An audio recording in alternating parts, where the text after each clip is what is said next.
Hello, everyone, and welcome to the third episode of the Ridiculous Fuck Train, and I'm your host, Kira Madad. And I am also here as Deus Deacon. Co-host, Deus Deacon. Co-host, yes. You have always been the co-host. Yes. Yes. And we are going to pull right out of that station, honk honk, whoosh whoosh. And now, the main topic tonight is going to be talking about Season 1 of Preacher, a month after it was relevant. Well, it's. I think we've given enough time for if people want to watch it, they should have watched it by now. Yes, and there will be spoilers. Exactly. So if you're going to get spoiled, you've only got yourself to blame, frankly. Yes, at this point, yeah. Yeah. But before that, we're going to talk about a few things. Like there has been news, like drips and drabs of it coming out, but a couple things happened. Yeah. We both saw Suicide Squad. Yes. And it was problematic, but awesome. Yeah. I think it's, dare I say it, one of the best DCU things I've seen in a long goddamn time. And speaking as the guy who doesn't mind Man of Steel and Batman v Superman, this was better. But it still has the thing going where Warner Brothers clearly fucked with it and gave a million notes. Yeah, this, out of all of them, is the one that needs a director's cut. More so than Batman v Superman. Exactly, yeah, definitely. Yeah, and that needs to happen. And it's one of those things where, like, even if it's not making its budget back, which I don't think it can, because just going off of that first half hour, I think they spent way too much money on music licenses. Yeah, I was going to say. The music is... I mean, it's a great soundtrack, but it must have cost a shit ton. There's too much of it, is the thing. Because it's like every 5 seconds there's a song. Yeah. But no, I actually thought it was pretty good, mainly because the actual Suicide Squad itself was really well done. Yeah, I think that was the key. If that didn't work, then the whole movie would have been shit. I mean, Will Smith is actually really good. Yeah, and it is very much a Will Smith, Margot Robbie film. Yes, they carried the film with some help from the Hostel guy. Yeah, Jay exactly. Hernandez. But no, they do a very good job of carrying the movie, and Will Smith can carry almost anything. And it's not. And I did like. Sorry, I just want to say that I did like Will Smith. I mean, he's still quippy, but he's actually a bad guy. Yes. You know, and it's very clear he's a bad guy, and he doesn't fuck around, which is great. He does have the strong dramatic moments as well as it moves on towards the conclusion, which is what really makes it work. And hopefully the director's cut has a little more of that. Yeah, definitely. Margot Robbie, don't know if anyone else could do Harley Quinn as well as she did. Yeah, it's true. That's definitely one of the best depictions ever. Yeah. In terms of, I mean, it depends on how many people have seen. What was it called? Wings of Prey or something? Birds of Prey. Wings of Prey. What the fuck am I talking about? Wings. Well, Birds of Prey. Yeah, but yeah, Birds of Prey. The very short-lived, fucking WB weird series thing before it's CW. Yeah, so there's not much competition out there, but I think she does a lot better than even, dare I say, cartoon versions. It depends on the cartoon. Well, yeah, there's so because many now. Because sometimes she's literally just there for comic relief, but here she had the jokey aspect, and every now and then that would sort of slip. And you see the damaged side of her, and that really worked. Yeah, because I think it's the first moment we see her, she's like being all crazy, and then she realizes the shit she's been through, and she just knocks herself out on the bars. And it's like, that was great. And El Diablo was surprisingly interesting, considering I wasn't expecting anything from that character. Yeah, again, I thought he would be another soon-to-die but character. His character arc was actually really good. Really, it was a great character arc because it was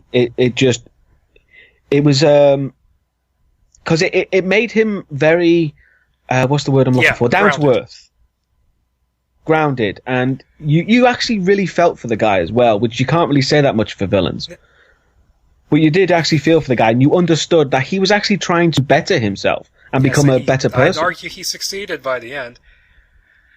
Yeah, I don't exactly. know I liked what it. The weird headdress fire god thing was, but it was cool. But it was cool. I thought Jai Courtney was actually really good in it as like the comic relief Captain Boomerang with just like pulling random shit out of his jacket. Yeah, and of course the pink unicorn which he kept checking on. And what's funny is when they showed Enchantress's heart at the end, I thought at first that was like the charred unicorn on the floor. I'm like, oh, okay, it's okay. But no, he was just really funny. Yeah, he was. And I think it was his accent did get a bit much for me because I didn't understand some things he was saying sometimes. Well, he is actually Australian, so. Yeah, I know. But it was actually a great character, just to sort of counterbalance the other more serious characters. And I love how he was just constantly talking, and everyone's just like, "Shut up." And the other squad members, Katana was fine. She was just kind of there. She was just kind of there. She after her introduction, she really didn't have much. Yeah, I did lines. like the bit where she was talking to the sword. Yeah, that was great. I didn't think we really needed that flashback intro because it was explained perfectly fine and gave you just enough. And she is better than the Arrow version of Katana, who did fucking nothing in that series. Oh god, I hated that season so much. And then, but she was fine. I thought Joel Kinnaman was fine as Rick Flag. Yeah, he was fine. I think he got hurt a lot by the re-edit because the whole relationship he has with Enchantress was supposedly played out a little more naturally in the original cut, but here it was just kind of, you could tell they skipped over it. Yeah, but there was it really did feel genuinely emotional, and the connection between the characters really worked, even though there wasn't enough of that relationship. I think it still worked and made sense. The thing with him is that it's interesting, especially since he was the second choice. He was originally announced as Tom Hardy, but then the Revenant shooting went over schedule, which, good choice for him, because he was awesome in the Revenant. Definitely check that movie out, people, if you haven't, because he gets a great monologue. He was like, "Turns out God's a squirrel, and I killed and ate the son of a bitch." I do that voice so well. But yeah, he's good. Slipknot was funny, but he's only funny because he shows up literally just to die 5 minutes later. Yeah, his power, you can climb anything. Who gives a fuck? Yeah, it's just pathetic. Obviously he was set up from the beginning to be absolutely pointless. He didn't even get a backstory. No, and which is what kind of made me feel almost kind of sad for the guy, because I kept seeing all these interviews with him, and it's like, he's not in this film. Stop interviewing him. Because I know him mainly as Kickin' Wing, the Native American fireworks salesman from Joe Dirt. And so when he showed up, I'm like, hey, it's Kickin' Wing, and then his head blows up, and it's like, oh, he's gone. Irony. Where was am I forgetting any squad members? Oh, well, Killer Croc. He was cool. Yeah. He didn't do much. But, when I very first saw, that huge squad scene they teased way back when, when I first saw that, I thought it kind of looked shit. Yeah, but the makeup. But it did actually look... It worked in the film. Yes, it looked good. He had a really funny line when they were in the bar, and I think it was Boomerang who said to Harley, "You're fine on the outside, but you are ugly on the inside." He goes like, she's like, "We all are," and she points at Croc and goes, "Except for him, he's ugly on the outside too." And then Croc's just like, "Not me, baby, I'm beautiful," which is like his only line in the movie, pretty much. It was great. He got to really be pretty awesome, especially towards the end. I'm like, I wish he got a little more to do. Yeah, and I would have liked to have seen more of his backstory, but I can understand why they didn't do that. They forgot to mention the fact that he was a wrestler. So him soup. Yeah, he was. He was a wrestler. He was also a carny, I believe. That makes this whole thing where he suplexes those Enchantress minions make more sense. Yeah. But yeah, Killer Croc. But yeah, cool. I'm trying to think now. That's it. Amanda Waller. Perfect. Much better than the fucking Green Lantern version. You could throw a rock and find things better than stuff in Green Lantern. Yeah. Which she was totally just Nick Fury in that movie. Yeah, well, she was Nick Fury, but a heartless just bitch. Shit. Because this is off topic, but that Green Lantern movie, you watch that, it's like, yeah, they're trying to ape Iron Man here, B-list character for the hero, really important government person who also happens to be black. Yeah. But it didn't really work out. It was supposed to be Green Lantern, then Flash with a Ryan Reynolds cameo, and then move on from there, but that didn't work out. But no, she was good. Jared Leto's Joker, I think he gave a good performance, but like over half of it felt like it was missing, because scenes he was in just kept suddenly ending. Yeah, the editing fucked him over. And I understand badly. why he's mad about it, too. Yeah. Although him saying that Warner Brothers, whoever can go fuck themselves, is not true. No, he didn't say that. Because I read that, because I read the whole kerfuffle with that, is that it came out that he said that, and then like 2 days later it came out that he didn't say that. All he said was that he felt like he was tricked into it because of what happened. But yeah, which again, I don't blame him. What happened was that a lot of his stuff was trimmed because him being abusive towards Harley made the protest audience uncomfortable. Despite the fact that that's the fucking point. You know? I mean, that's the whole point of the character, is that she was basically psychologically tormented into loving him. That's how it works. They just dropped that out and made it look like they were a power couple. Which... Yeah. I mean, there were still remnants remaining, which I think an edit would work, which a director's cut, would work, and would help flesh that stuff out. Because there was a lot of stuff in there that I just wished went on a bit longer. Like that backstory. You know? Yeah, the stuff with the electrodes bit. That stuff. A bit more before that. A bit more of the Ace Chemicals flashback and the Batman Batman was cool in this movie. Yeah, he was better than fucking psychopath Batman. I don't Crazy Steve. for that.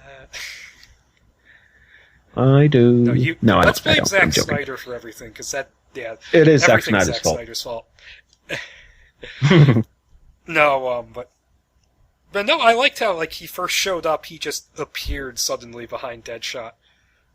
That is so Batman. Yeah. The best thing about that flashback, though, is that it shows that Gotham is actually inhabited.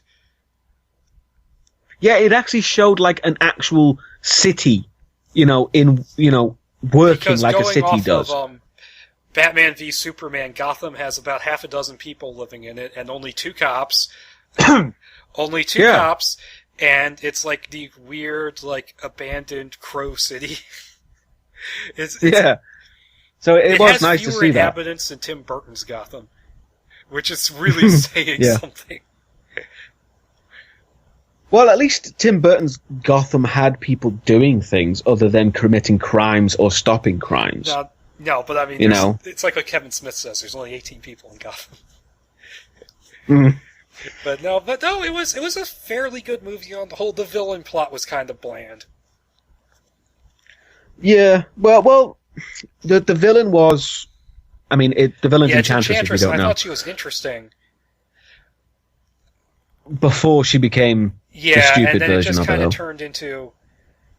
They basically have the most generic villain plot imaginable, and they explain it in about 5 seconds. And it's and I should mention, they're shooting that energy up into the sky, and it's clearly green. And Harley looks out the window of the helicopter and goes, "Look at the pretty purple lights." Yeah, why? The CG where did she get that from? Not listening to the script. No. And then there's weird bits like there's zombie henchmen, like Amanda Waller's like, "Flag, you can't shoot them. It doesn't work that way." And then they spend 10 minutes shooting them in the head. Yeah, and it actually works really well. Yeah. Those things are kind of cool. And they were kind of cool and freaky, the way they had just eyes all over their bodies was kind of creepy. I also don't understand what the point of... Because the whole point of the Suicide Squad is that they don't want accountability for the mission, so they're not sending any actual soldiers in, yet they had the whole fucking squad of them going along with. Including Clint Eastwood's son. Yeah. I mean, it was kind of weird how they. I mean, you've got soldiers already on the ground who have displayed their presence there. You know, you've got crashed helicopters and shit. Well, the crashed helicopter was the other helicopter that went with them, I thought. I can't remember now. And also, I do think it's kind of weird that in the movie, you know exactly what's going on from the very beginning, yet when Deadshot finds Amanda Waller's evil binder of doom, it's like, oh no! Yeah, well, I've noticed a few people picking up on that, but to be honest, I saw that as him just reacting to the fact he thought he wasn't going to get in contact with his daughter. His daughter had been contacting him the whole time, and that's part of it. But it's probably something that doesn't play that way in the original edit, where everything is lined up a little bit better, because it's confusing the way it begins, because she pitches the Suicide Squad in the steakhouse, then she pitches it again in the Pentagon, and she also pitches the Enchantress thing, which is just really clunky. A lot of that stuff got screwed over by the edit. Yeah, I do believe that it's the edit that's the problem. Not the director, not the acting, not the story. It's just the edit. Like, I don't think the edit will fix the Enchantress plot. Like, I don't even know what her brother's name is, to be honest. Incubus, I read that in a review, but I don't think it's said in the movie. I think it is. But that whole thing, that guy was kind of cool looking. Yeah, I mean, he doesn't really do much except be the muscle. Like the Destroyer from Thor. Yeah, which is a shame, because in the one trailer he looked like a big old mass of snakes, like that thing from Constantine. Yeah, and he that moment where he's like firing that shit to the train station, that was cool. I just wish they had a little bit more to them than humanity doesn't worship us anymore. They worship machines, so we're gonna get all pissy and emo and build a machine to kill them. Yeah, it was a bit generic. But again, I honestly think that it's not really about the bad guy's plot. That was just there to establish the Suicide Squad. It was all about the squad. I just think they could have done something a little more interesting than that. It felt like it was kind of thrown together in a few seconds. Like, yeah, I mean, it did feel like that. I did like the psychological thing she did, because she does the Last Temptation of Christ thing at the end and shows them what they really want. And I wish they would have done it for all of the squad members instead of just the 3. Or the 4 if you count Rick Flag. But, like, like, apparently in the novelization they show what Boomerang's was. And they should have shown Katana's. And I know Killer Croc wasn't in the room, but they could have shown his, and maybe, Slipknot could have been there in spirit, and he just climbs the world's tallest mountain or something. Because he can climb anything. or they just show the clip from Joe Dirt where he turns to ash after getting nuked. I've been looking for that GIF forever, and I can't find a GIF of that scene. Yeah, I'm gonna have to make it myself. Although I have it on tape, so I can't just stick it in the laptop. But yeah. But no, it had some problems. But, I was disappointed in the way they used Bohemian Rhapsody at the end. Yeah, there could have been a bit more to it than that. And apparently Belle Reve does not have that great a security, because Joker can just bust right in. Yeah, that's like right at the very end. That's how it ends. And then you get the post-credits scene with Ben Affleck, which I liked. It actually gave him a decent air of menace without being psychotic again. He convincingly threatened Amanda Waller. Yeah, exactly. It was very well done, and I like the fact that basically they kind of know what's going on with each other. Let's be honest. Mainly because they both know it's not going to fucking matter. It kind of reminded me of a Justice League episode where she just calls Batman "rich boy," and Batman just has this really awkward silence. Yeah, so that scene was great. I did like the fact that it was basically a teaser for the Justice League. Better done than the teaser in. Yeah. What's funny is that he gets files on all the superpowered people, yet he already had them in Batman v Superman from Lex's thumb drive. He had all the little trailers. Why does he need more? Yeah. Well, obviously he didn't have, addresses. And it has me a little more hopeful for Justice League. It does. And this being me, yeah, I'm one of the most ardent critics of anything DC does because they're shit at everything they do. Even the comics. Even the animation has gone to shit recently. I mean, if they can't please Batman fans with a Killing Joke movie, they fucked up. Exactly. So it's very, very up in the air how it's going to go. Because right now, most people, the majority of people who say that Suicide Squad was shit have basically just nailed the final coffin in the DCU. And I have hope. But, I mean, I don't think it's that far, to be honest. I don't know. I keep hearing that it's shit. That apparently Warner Brothers is fucking with that movie too, but I just thought as long as they keep scenes of Wonder Woman kicking ass in the trenches, and then have Ares show up and do some Greek mythological stuff, I'll be happy. It's going to be interesting. If it's a success and a good film, then I can see the DCU getting back on track. But right now, it's on very rocky ground. Rocky ground just because they keep making weird choices with it. Not necessarily bad choices, but weird ones. Yeah, just choices that you just look at and you go, why? Why did you do that? It's still really weird that everyone in Man of Steel was freaking out over Superman when apparently Batman's just been operating for ages. Yeah. Also, I love the fact that people freak out at Superman killing General Zod, and then you have Batman going kill crazy. I still argue he never goes completely kill crazy in the movie. Does he kill people? Well, yeah, but it's... The end of story. There's nothing more to it than that. If he kills people, that's too fucking far. Yeah, but he killed people in the Nolan films. He left Ra's al Ghul in the train to blow up. Yeah, but he made that very clear. He didn't kill him. He just didn't have to save. Okay, you're right. He blew up Talia too, and he didn't give a shit when Bane was blown up. And he told Bane he was gonna die. Yeah, and yeah, you could. He did pretty much kill Harvey Dent as well. Kill crazy to me is Batman Returns, where he just sets a guy on fire for no fucking reason. Oh yeah, and straps a bomb to him. A guy's dick, and then just goes like.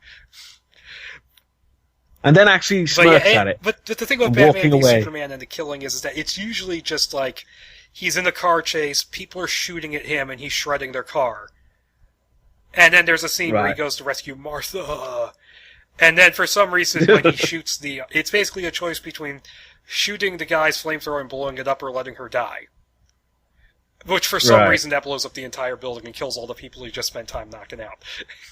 Because it's Zack Snyder. Yes. Because, Batman wouldn't have the logistics to understand that. I don't understand why a flamethrower blew up an entire building. No, that doesn't make any sense because it's not a concussive explosion. It's just fire. That's okay. Whatever. I haven't seen it, so I guess I'm just a fucking hypocrite. Fucking watch it, man. Watch it. I mean, I probably will watch it when I've lost all sense of self and just can't be arsed. But I don't know. Then again, could it possibly be worse than those Freddy vs. Jason scripts? No, I don't think so. Which you chose yourself. But yeah, so that's Suicide Squad. Should we do that other bit of DC news that we have? Or about Justice League Dark? Oh, yeah, because we can do that now. There really isn't much in the way of other DC news. They're not really saying anything. No. But no, Justice League Dark, the live-action movie, is back on. But we don't know much else about it. Directing, who did Bourne Identity and Edge of Tomorrow. So yeah, he's a good... I mean, I just want to say that I hope they have Matt Ryan. I was going to call him Matt Smith then. That's very different. But yeah, Matt Ryan is Constantine. That's all I give a shit about. Anything else, I don't care. Just bring back Matt Ryan as Constantine. And a good Swamp Thing. Yeah, that's all I care about. Yeah, but basically what that means is that Gambit has lost its director again. Yeah, I mean, that's been in development hell for decades. The Gambit movie is fucked again. Yeah. Which, that's not news, that's old at this point. Yeah, but like we've probably said many times, it's still no worse than what happened to him in Origins. Miss me. But yeah, I'm interested in the Justice League Dark thing. I mean, I wonder, since Enchantress is a magical character, is she going to pop up in that? I mean, there is a magic user on Justice League Dark, isn't there? Oh, no, someone else. Yeah, Satana, and I believe the first arc of the comics, Enchantress was the villain there. Oh, okay. So I guess that kind of works. But that's the whole thing, is that they do have magical threats because the real Justice League can't handle it. Yeah, and I mean, you could kind of think of it as maybe Justice League Dark would be a prequel to capturing Enchantress for Suicide Squad. Maybe. I mean, again, this would be me giving DC way too much fucking credit because they're not this smart. Would just be confusing. It would, but it would make sense. Although personally, I think it would have been better to go back to Suicide Squad a little bit if she had died at the end. That would have had more resonance. It was a bit too Hollywood happy ending. You know, remake RoboCop there just had to get his happy ending. Yeah, let's not investigate that too much. But yeah, Justice League Dark. It's interesting. It's got Constantine, so I'm obviously going to watch it. Hopefully he'll smoke. Hopefully he'll smoke, for fuck's sake. And it's going to be Matt Ryan, and that's all I care about. And it gets us a season 2. That's it. Please. Yes. And not tied in the fucking something, Arrow. anything. You see, they might not bring him. I'm worried they might not bring him back because he's been tainted by Arrow. And no one wants that Arrow taint. I'm just going to leave that one there for a second. Because Arrow is like the Black Plague at this point. Yeah. And the fucking fact that I can't even get excited for Flash Season 3 because they're doing a fucking musical crossover with Supergirl. Oh, for God's sake. Like, really, why? Just because you were on Glee doesn't mean you have to sing in everything, Gustin. That just makes no sense. That's 60s and Batman level of shit. Supergirl, so. No, me neither. It doesn't matter. No, I don't care. Moving on to... You didn't see this, but I saw X-Men Apocalypse on demand. Yeah. I haven't seen it. And it's not the worst X-Men movie. It's not the second worst. I'd mark it third worst. Really? What would you say is worse than it? Worse than it is Last Stand and Origins. Last Stand, obviously. Oh! I totally blanked on that being an X-Men film for a second. I wish we all could be that way.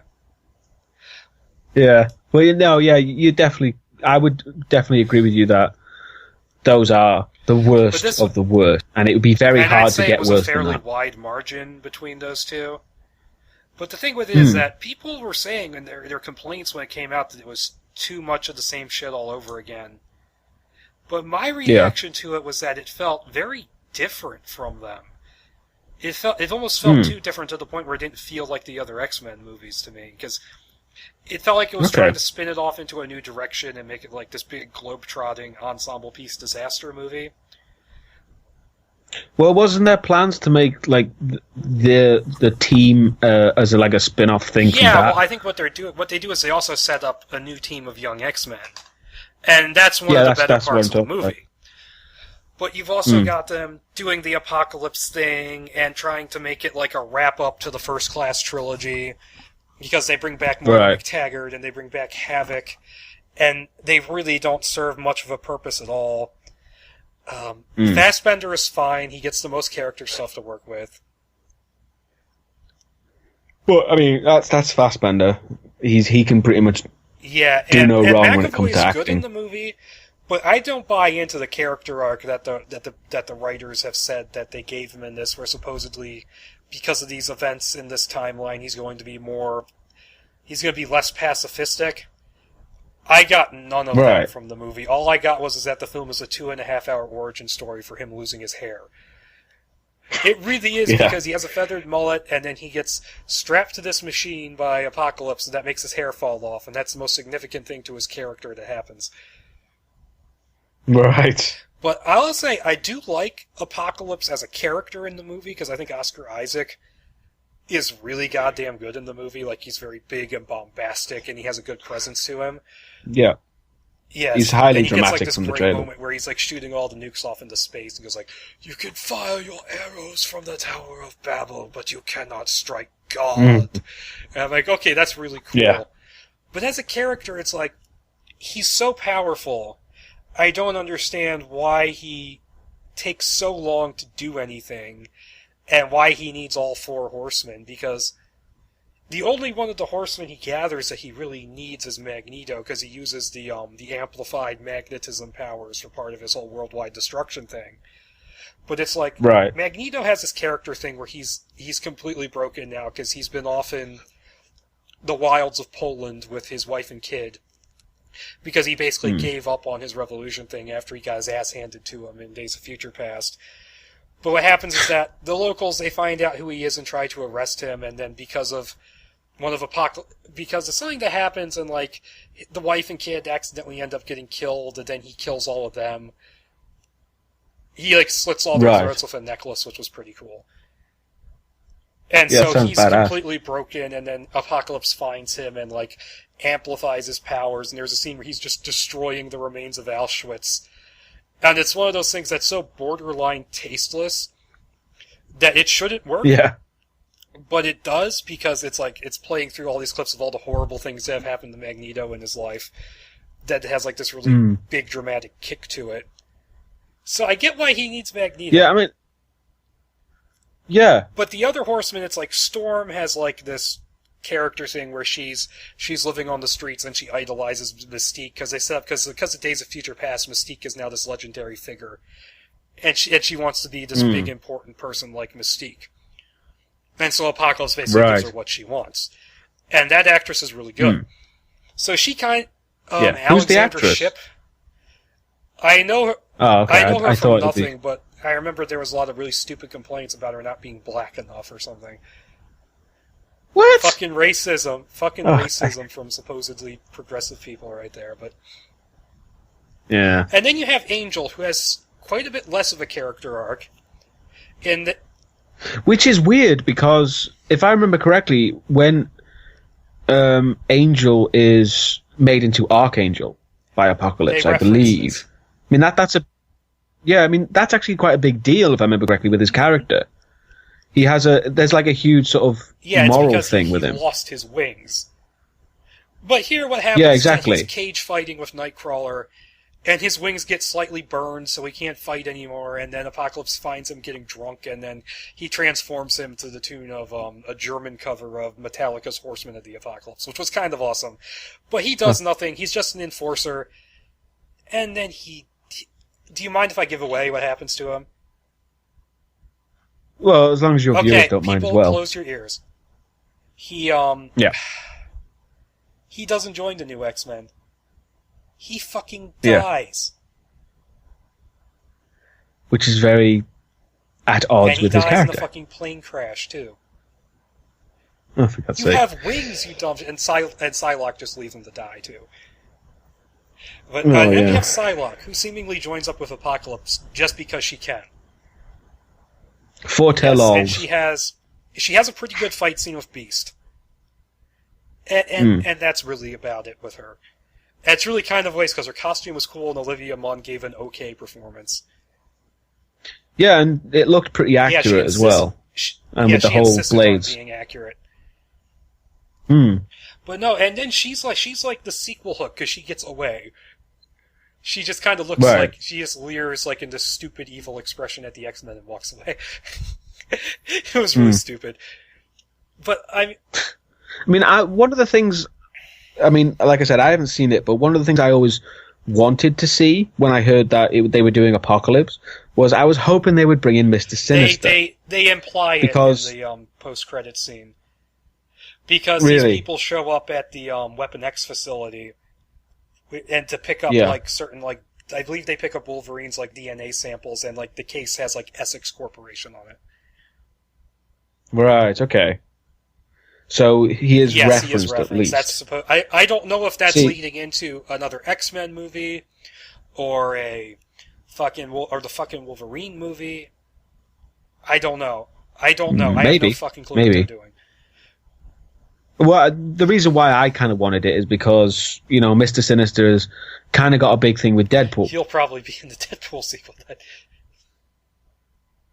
Because I think they should start incorporating Deadpool into the main roster. He should not be an X-Man. He's definitely not be an X-Man. No, exactly. But I think they need to incorporate it into the MCU more than they have. Fox X-Men. The Fox Marvel CU. Yeah, sorry. You know what I mean. Fine with Deadpool just being in both and no explanation. Although I did read somewhere that Deadpool Kills the Marvel Universe might be a thing. It is a comic. No, I mean an actual film. I'd watch Punisher Kills the Marvel Universe as a movie. So I don't know how true that is, but I just remember reading something about that. So yeah, maybe. Who knows? I mean, Ryan Reynolds would do it. Oh yeah, definitely. Ryan Reynolds would love that shit. He would be fun. Okay, but get back to fucking Apocalypse. I want to talk about stuff I liked before I go into just bad stuff. Mm-hmm. I liked. Okay. Like I said, I like Oscar Isaac as Apocalypse. I don't mind Jennifer Lawrence in the movie, but she is given... I don't mind her for seeming bored in places because she is given fuck all to do. Her and Nicholas Hoult basically kind of shuffle around the X-Mansion for a while. And it's just, that's it. And I don't blame her for not being interested in this. Because frankly, it's a waste of her. And she does get some good moments towards the end when she sort of because she basically ends up being like the leader of the X-Men. She ends up being like their drill sergeant, essentially. Yeah, which was apparently in the original script that was supposed to be Wolverine. Which that would have been stupid having Wolverine as a leader, but whatever. Okay, it's completely out of place in the movie, but the scene where they all get randomly kidnapped by Stryker and go to the Alkali Lake base was kind of cool because it was like a big fuck you to X-Men Origins, and you get to see Hugh Jackman running around stabbing people with that big helmet on, and then in the closing credits when the Essex people come to Alkali Lake, you see like the janitors at Alkali Lake like mopping up all the blood. That's badass. See, that's what Wolverine should be. But it was kind of funny hell. Because he pretty much what happens is that he gets calmed by Jean Grey. Because basically what they do is that they let him out of his cell and he slaughters everybody, and then she calms him by giving him some inner peace or something with her psychic powers. And then Cyclops is like, I hope we never see him again. Right. That was funny. But I mean, does he actually take part in the actual film's events, or is that it? Oh, that's that. I thought he was going to be part of the fucking film. And then they're there, and then they get the flight suits and a jet, and they fly out to Egypt for the finale. Wow, that's actually you could really actually irritating. cut that whole section out of the movie really easily because. Yeah, I was just going to say it sounded like it. You have the Cerebro scene where Apocalypse learns about Charles Xavier and his great psychic powers, which are supposed to be the last power he needs to absorb to become truly God or something. And then the X-Mansion blows up because Havoc's an idiot, and Quicksilver saves everybody. And then in like the aftermath, Stryker just randomly shows up, kidnaps everybody, except for Jean Scott and Nightcrawler, who sneak aboard and they go to Alkali Lake, and then they save everybody by letting Wolverine slaughter a bunch of innocent soldiers. So yeah, that's actually really disappointing now, because I thought he was actually going to be part of the fucking film. It's actually kind of a cool scene, though. Yeah, it sounds like a cool scene. Yeah. Oh, that's actually really irritating. And Stryker, this is probably the most not evil Stryker has ever been. Because the reason he goes and kidnaps everyone is because the psychic pulse that caused all of the nukes to go flying off into space came from the X-Mansion. So he's actually being really reasonable. Yeah. which is odd considering his character as a whole. Let me tell you the thing I like the most about this movie, and this is going to shock the shit out of you. But the young X-Men, including Cyclops, were the best part of the movie. Because they made Cyclops likable and empathetic, and you see his powers develop, and you see him kind of struggling with them a little bit. And it doesn't completely work because it's all this other shit is going on. But it's actually a pretty decent character there, and it's not even pushed into a love interest thing, they're just sort of, close friends at the end of it, but his relationship with Jean is fairly well done. And I like that actress, and I thought the actor playing Nightcrawler is just ridiculously adorable. It's just really dorky. He's so much fun in the movie. And he wears like a Nightcrawler jacket. I mean a Thriller jacket. Right. And he was really good. He was a lot of fun. But yeah, but it's just like it's a million things which could potentially work, but they just don't gel. And then basically what it is that Apocalypse wants Professor X's powers, because what he does is that the way he survived all these years is that he body surfs into other mutants and absorbs their powers into himself. Well, Apocalypse is like a character whom he falls ass first into all of his victories and developments in his plans. Because the only reason he wakes up is because there's the solar-powered thing on top of his pyramid. Because he gets trapped inside this pyramid, which is where the transformation stuff happens. And it's underground now in the 80s. And there's a cult that worships him and stuff, and they have the secret underground layer, and the only reason he gets woken up is because Moira McTaggart, who's investigating the cult, leaves the fucking door open, and the sun shines on the solar-powered things and wakes him up. That's stupid. Yeah, and he coincidentally finds out about Xavier because Xavier tries to contact Magneto with Cerebro after Magneto's already been taken over by Apocalypse. And he's like, this power. And then the only reason the X-Mansion blows up is because when he teleports in and takes Xavier with him, Havoc lets out a blast, at which the portal closes, and then it hits the X-Mansion's generator and then blows the place up, and spoilers, Havoc dies. He's the only one that Quicksilver doesn't save. And Quicksilver does get a pretty fun scene there, though, set to Sweet Dreams Are Made of This. So is it on par with the Days of Future Past scene? The Days of Future Past one was better just because it was new, but it was still pretty fun. Yeah. But it's one of those things where it's okay, it's trying to close out the First Class trilogy, and Moira McTaggart's in it, and then at the very end, Xavier undoes the Superman 2 kiss. And then she has very little point in the movie. Havoc has very little point in the movie. And if... It sounds like, they bring in characters to fulfill some kind of quota and then get rid of them. Like they have a list, the X-Mansion needs to be destroyed. How do we do that? Let's bring in Havoc. He needs to die. How do they get this equipment? We'll just bring in Wolverine and that will allow them to get to it. And then he can go away. Well, that's what it sounds like. They were trying to do a million different things with this. Yeah, exactly. It sounds far too They were trying plotted. to give they have the Danger Room at the very end out of nowhere.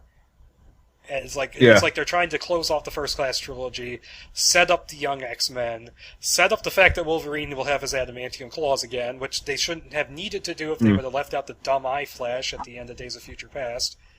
Which, by the way, they don't explain that. I'm sure there's probably a deleted scene which explains that, but fuck it. They said, let's do Apocalypse, because everyone's been asking for Apocalypse. Let's give Magneto shit to do, because Fassbender's available. And it's just so much shit. And it didn't help that the whole Magneto family stuff, I had just read a better version of that in the X-Men Origins Magneto script, which was had much more of an impact to me, because, first of all, they didn't somehow accidentally get pinned by the same Arrow. Because they go after him with non-metal weapons. Yeah, which was smart. As you do. But it's because what happened in the script was that they find out he's a mutant, and then they go and fucking kill his family. In the script, it's like, oh, they find in this movie, it's like they find out he's Magneto, and they try to take him peacefully, but then some random shit happens which fucks it up. So it's like, it's less impactful. Yeah, it sounds like it. And the movie as a whole, it just doesn't work. And then, what made it even worse is the fact that Xavier and Magneto at the end of the movie, remember their final lines in the first X-Men movie? It's like, does it ever wake you up in the night wondering if they'll come for your children? They have the exact same lines verbatim, and it does not work. And Magneto almost destroys the planet, and he walks away scot-free.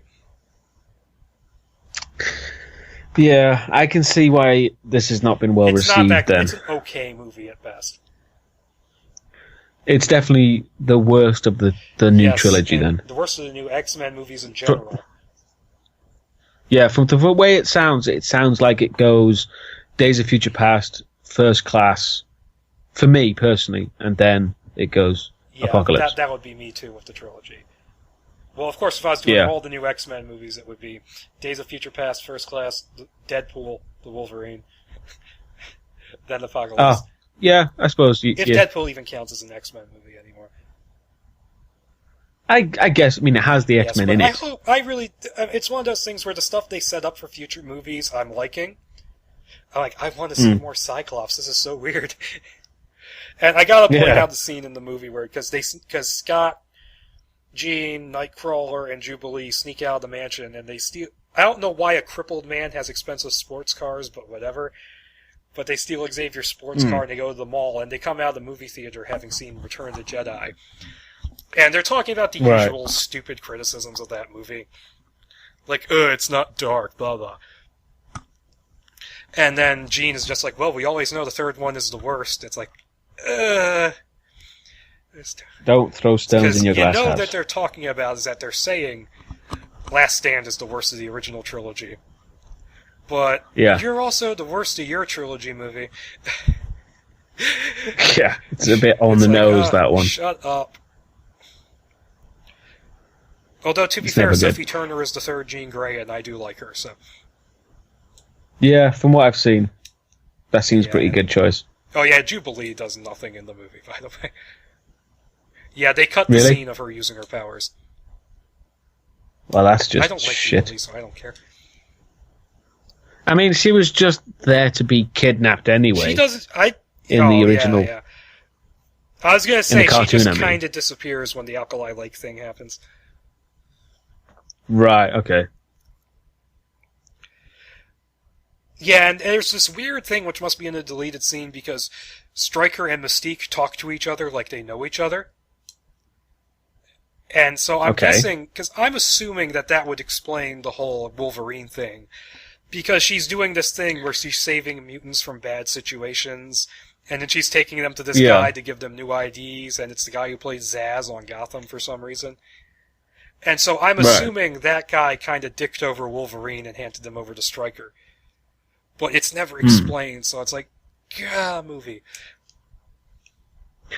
Yeah, that sounds like it's all a bit nebulous. Because, the ending of Days of Future Past with her being Stryker kind of contradicts that in every way. So I'm not too sure what's the explanation. I think the explanation is that she took Wolverine to that guy to place him somewhere, but then that guy decided he could make more money by handing him over to Stryker. But that's just me making up shit. Right, so that's not established. It's not. I'm taking the clues that I have to go with, and then making my own little fan fiction. Like it's the only way you can understand Silent Hill. Right. Yeah. Okay. Yeah. Because I would have liked a little bit more explanation there. But I would say watch the movie just to see, because there are people who really like it. Again, there are people who really like The Counselor. Let's not get started. Yeah, I did that off camera earlier. You do not want to hear me get started on that movie. Yeah. Cameron Diaz fucking a car, Jesus Christ. Calm down. A windshield, I should say. But okay, so that's X-Men Apocalypse, and that spins us off into the Marvel stuff. Yeah, again, drips and drabs. Not much new. I'll start off with, I guess we'll start off with Thor Ragnarok, which I have the most solid information about. And that's that Mark Mothers, however you say his name, from Devo is doing the score.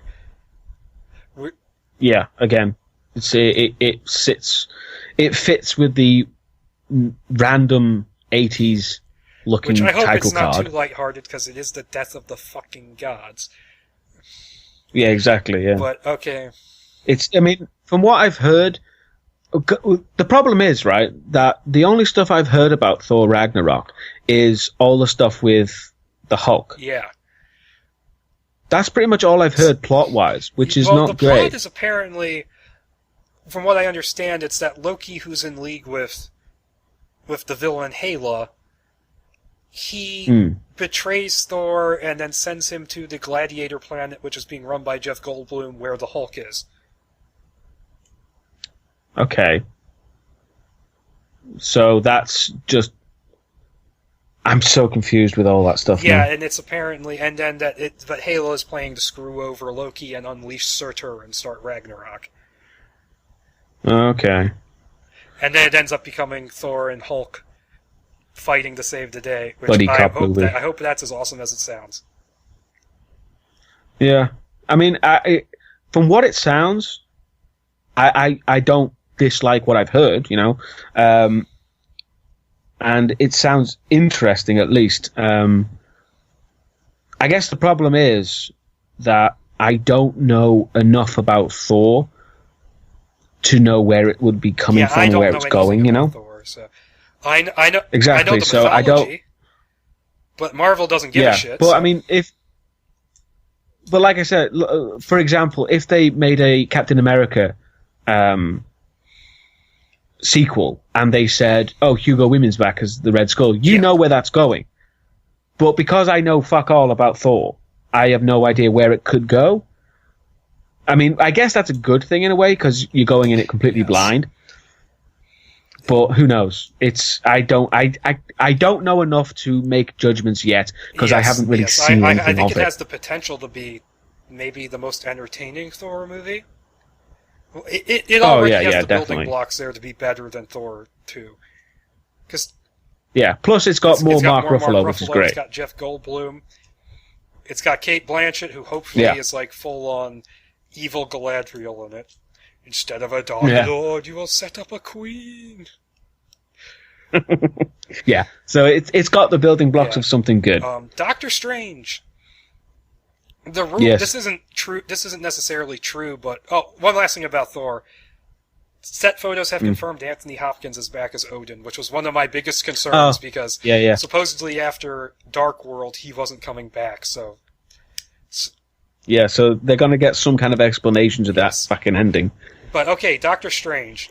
This is just a rumor, but it's a really intriguing rumor, and that's that it takes place. Because it takes place over a good number of years, so it happens roughly concurrently with most of the MCU. So it's going to start around his car crash, where he fucks up his hands, is going to be around the time Tony Stark goes to Afghanistan. Which I find that really intriguing. Yeah, I do too, because it really... Because now that we have a definite timeline, you can really instill that time passing idea really well, and and it really gives a genuine growth to the character. And I think that's a good idea because something like becoming the Sorcerer Supreme should not take like a couple minutes. This doesn't need to be Green Lantern. No, exactly. So I think the fact that they're basically saying it's going to take 10 years, 8 years, maybe less. They confirmed because they said in Civil War that it's been 8 years since Tony Stark went public. Right, okay, so I guess I was just rounding up. But, 8 years. If they show, like, for example, he sees on the news of Iron Man announcement, that sort of stuff, I'd like to see that as we see him progress and finding out more and finding, this place of magic and all this stuff. I would love that. because it would be a nice cap off to the whole MCU. And one of the things that's really intriguing me about is that Baron Mordo, who's known as a Doctor Strange villain, is being him and both, guy who's usually the manservant, Wong, are being portrayed as like mentor figures. So I like the idea that maybe he's not 100% a villain, and that maybe he'll go evil in the sequel. So basically, he's Sinestro done right. Yeah, he's a better version of Sinestro. It's a shame because Mark Strong was a good choice.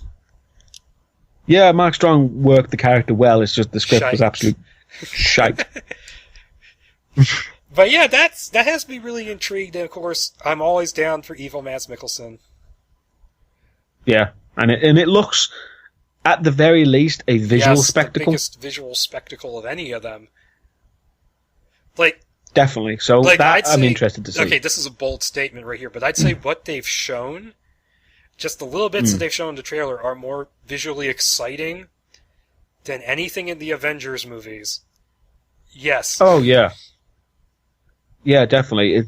Everything about it is like, wow. You mean, genuinely, you get a sense of awe when you see this stuff. Flips the cape. Yeah, it's really cool stuff, and it really instills that whole, this guy is going to be a real powerful character. Yes, perhaps the most powerful in the MCU. Curious to see how he plays into Infinity War. Because he was in the Infinity Gauntlet comic, but I would hope he was in that comic, and he should. Well, supposedly, Infinity War is supposed to be the cap-off to the entire MCU. Yeah, so I would hope that they're going to bring in everyone they can, so really. Doctor Strange, Guardians, there was something I forgot to talk about after the Comic-Con stuff, because there was so much other crap. But Kurt Russell, whom we knew was playing Star-Lord's father, he's also Ego, the Living Planet, who presumably came to Earth looking for his stolen truck. Yeah, I mean, I don't know that much about the character. I mean, what do you think? I think it's hilarious and insane. Yeah, I think it's going to be interesting to see. Other things, like there's a couple new team members, including Michael Rooker, and there's a character called Mantis, I think, and someone called Aisha, but I don't really know that much. And I also read Nebula will be joining the team, which is interesting because usually she's a bad guy. But, also, apparently, Groot is going to be Small Groot for most of the movie. Yeah, he's basically going to be that plant pot version, essentially. Yeah. I hope he dances again. That's what anyone ever seems to remember about that fucking film.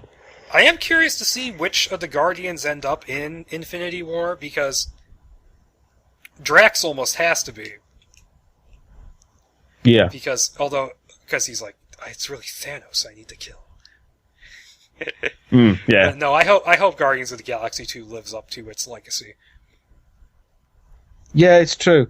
Because I mean, it's such a strange concept that the first one really shouldn't have worked as well as it did. So a sequel to that, you really have no idea where it could possibly go. You gotta bring it on that movie. You can't fuck it up. You do. You cannot fuck it up even slightly, or it is going. Oh, I said fuck. We're gonna get demonetized. Satire. But no, hopefully it's good. And then Spider-Man: Homecoming has had a lot of really non-news. Yeah, there's not much about it really. This actress might be playing Mary Jane, but according to every other source, she's playing an original character, and I'd be more mad about it being Mary Jane than it being a black actress playing her, because I'm tired of Mary Jane.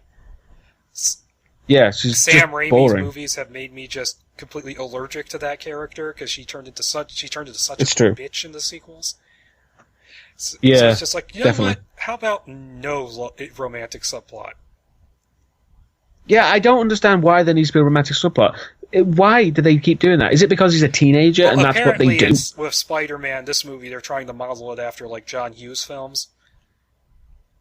Which, for God's sake. Why? Actually, I kind of like that idea for Spider-Man. But yeah, because he's a teenager. He got all the teenage things going on. I guess, but it just, I don't know. That seems very incongruous to everything that's been set up in the Yes, and it's all but 100% confirmed that Michael Keaton is playing the Vulture. which is still weird. I don't give a shit about the Vulture, but it's Michael Keaton, so I'm there. Yeah, I'm always glad to see Michael Keaton in films because I like Michael Keaton in anything. I'm just glad he's having a resurgence now. It's like, yeah, it's kind of funny. Great. He did Birdman, and now he's doing Spider-Man. And we'll get to see him in Beetlejuice too. That's confirmed. I'm kind of sad about that. Kind of happy too. And I'm elated because it just doesn't need to happen. If it was like a web series about him just doing Beetlejuice stuff, that I would watch. Yeah, something smaller and less fucking ridiculous. Crossover. Yeah, because it's it's the whole Kevin Smith. Must we go tropical? And then there's the. As far as other MCU stuff goes, there's not much. Like I can't think of it. Like I'm still pissed. I gotta wait like a year and a half for Black Panther because of fucking Spider douche getting in the way. Sorry. That was a bad choice. Oh man, I'm so hyped for him after Civil War, and now it's just like, oh. Hopefully that means it's going to be more polished. I do think it's funny that they cast Michael B. Jordan in there, so they've gotten both Human Torch actors. Yeah. And he's apparently playing a bad guy.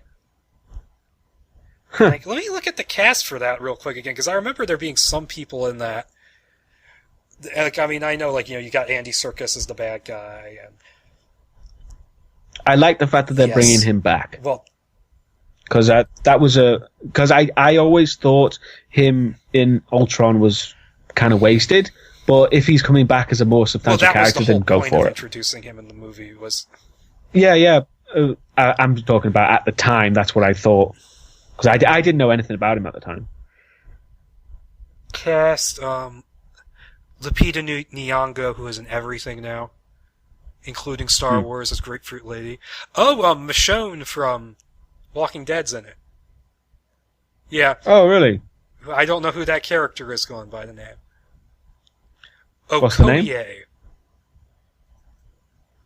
No. Maybe she's his mother or something, I don't know. Well, actually, that actress would be the same age as Chadwick Boseman, so. Yeah, that really wouldn't make sense. But again, it happens. Yeah. In movies, I mean, not... Oh God, let's not poke that hornet's nest. No, we're gonna kick that hornet's nest. Oh, reference. Music by Ludwig Göransson. Should I know who that is? I'm just reading names off of IMDb. No, the cast list is just really small right now.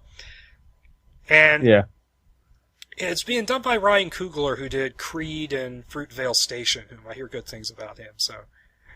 I did not see Creed. I want to. Yeah, I keep seeing adverts for that. People keep saying it's like the best Rocky movie, and I'm like, no, it isn't. But I still want to see it. Obviously, Rocky 4. Yeah, Rocky 4 is awesome, man. If he dies, he dies. You got the "There's no easy way out" copyright strike. But no. Yeah. Is Rocky Yeah, that's the worst part of that movie. That and Stallone's egomaniac speech at the end, where he ends the Cold War. Yeah. But yeah, that's promising. But the other things, it's like, okay, Captain Marvel, we don't know anything about it. No. Ant-Man and the Wasp, we don't know anything about it. Nothing. We just know that it's a thing. And apparently Paul Rudd is co-writing it. Which he actually got a writing credit on the first one. Huh. I wonder what his contribution was to that. Polish or something. And possibly just because everybody was trying to, tinker with that script to get the movie out. You know what would be really funny? Is if Edgar Wright's script leaked out and it was shit. I would like to read it just to see what the fuss was about. Yeah, but no MCU scripts get out. Like, there's been, a couple of leaks, that's it. Yeah. I'm not surprised, really. They are pretty tight-knit. The entirety of Hollywood is really tight-knit about it now. They kind of clamped down after the Deadpool fiasco where that script leaked. Oh, okay. Yeah, unfortunately for me. But, yeah. But those... I'm sure you still got plenty of material. Yeah, I have, a decade's worth right now, so... But, yeah, okay, so... Captain Marvel has an actress, but they haven't said anything about the movie yet. Inhumans was off the schedule for a while, so really we don't know anything. Yeah, I mean, Luke Cage is coming this month, yay! Yeah, so that's a thing. So it should be interesting to see how that's going to go. Next year. Again, I don't know anything about Iron Fist. I know very little, but I'm interested because I want to see a cool martial arts show. So. Yeah, I mean, I'm interested to see what's going to happen with it and how that's going to, I'm babbling, sorry, how that's going to work with the other Netflix shows and how they're going to combine them together. So that's the main thing I'm interested in right now. 2017 is Iron Fist and Defenders. 2018, I believe, is Daredevil and Jessica Jones. Good. I've missed Jessica Jones. 2019, so long from now, will be The Punisher. Oh God, that's way too long.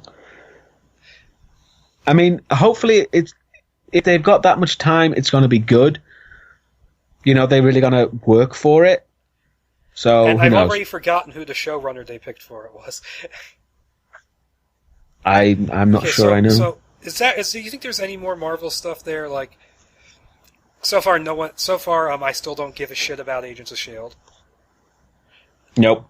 Adding in Ghost Rider has not drawn me.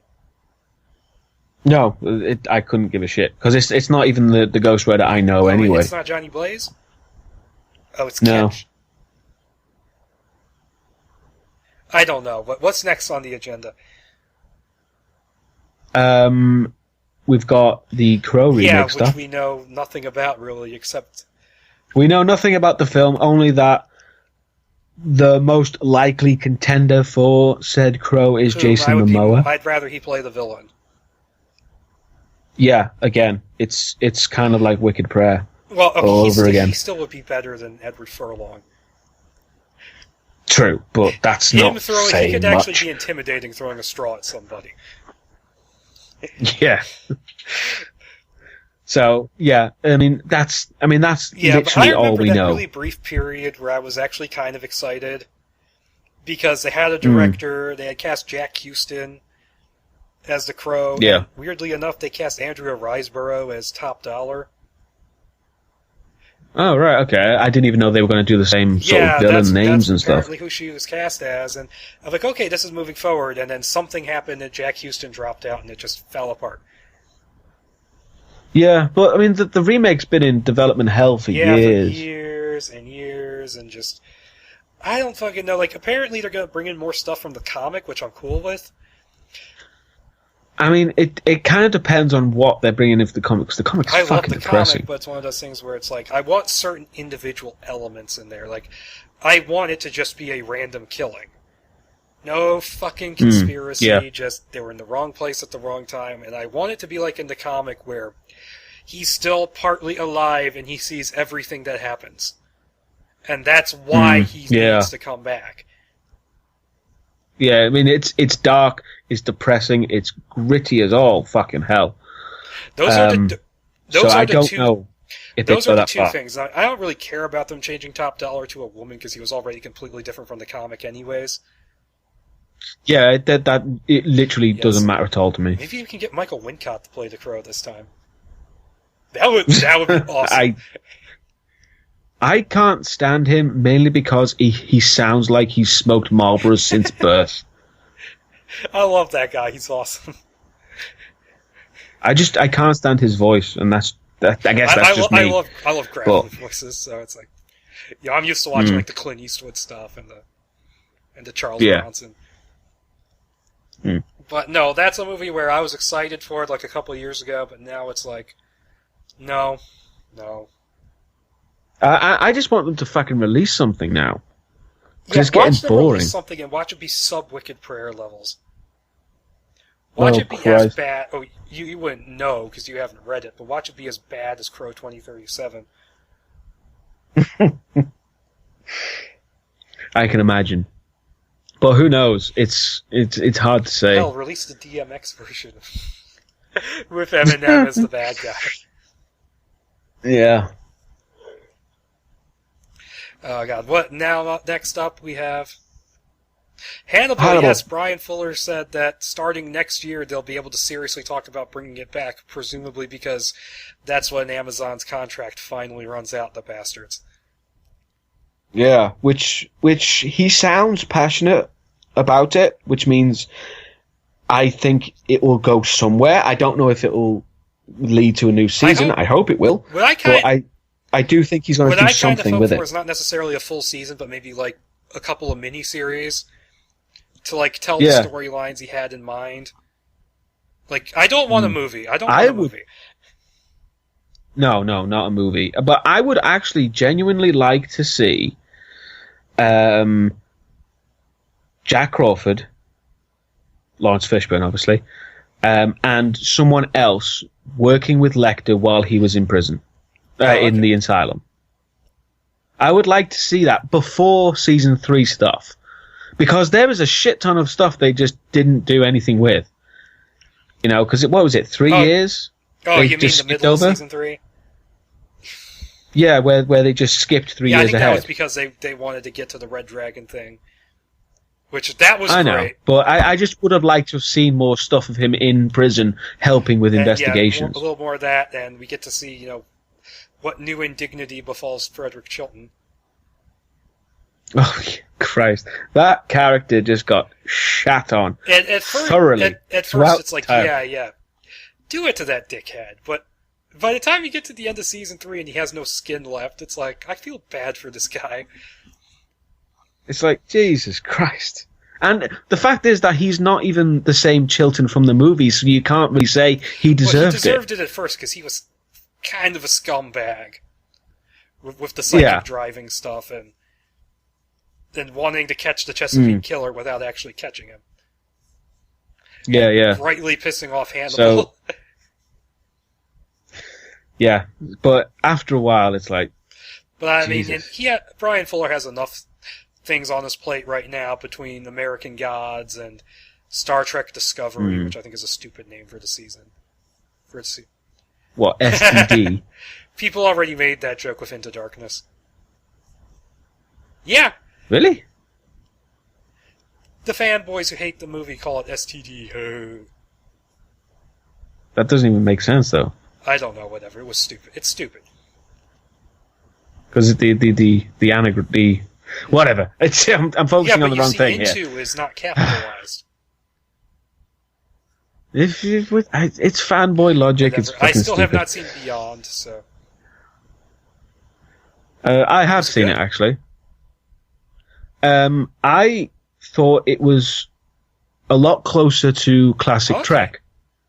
And the biggest problem I had with it, right, was that it kind of suffered the same thing that Insurrection did, where it just felt like a longer episode.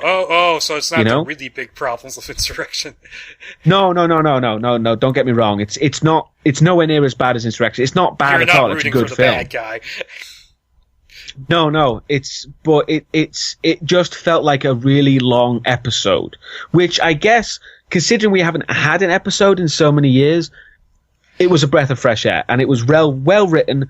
The characters were really good, and Idris Elba as the bad guy was pretty good. Well, he's Idris Elba; he's always good. Exactly. He was. His motivations were kind of weird. I don't think it made a lot of sense. But no, which is good. And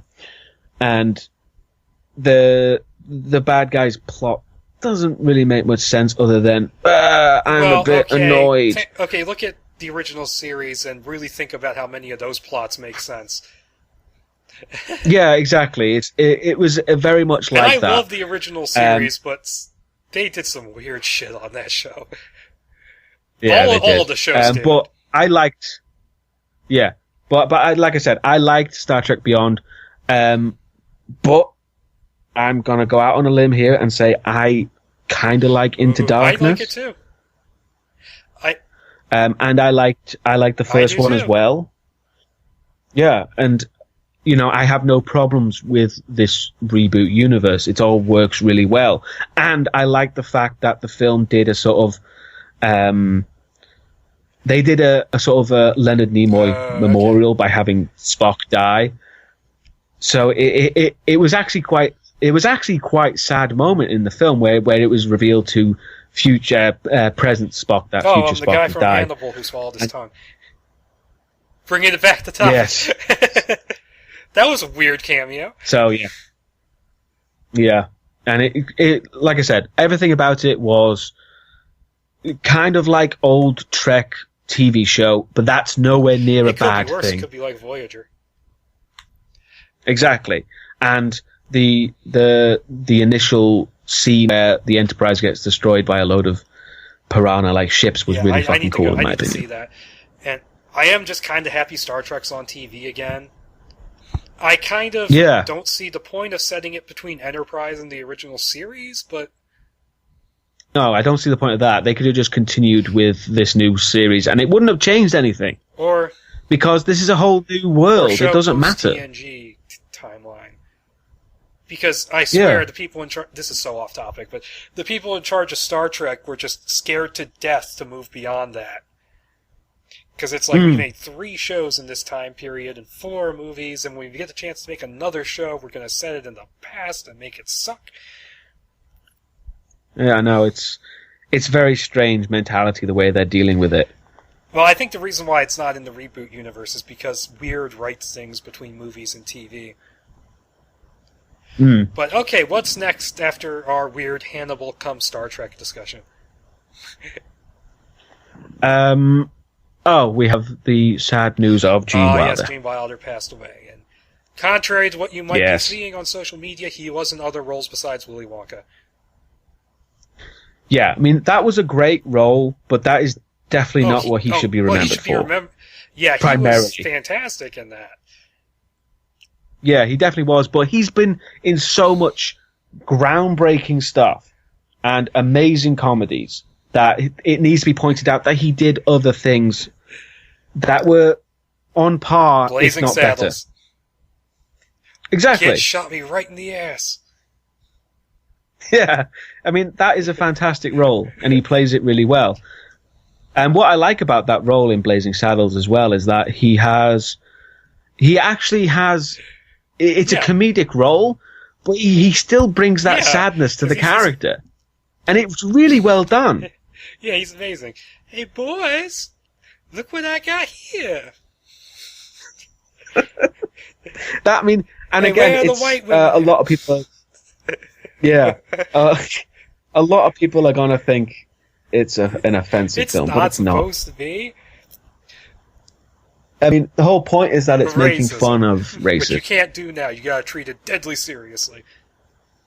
Yeah, it's poking fun at the ridiculousness and how stupid racism actually is, which is incredibly progressive, even today. And also, Young Frankenstein, he's brilliant in that, and he wrote most of that movie. Yeah, and it's everything is about his character in that is he's a great character as well as being a great parody.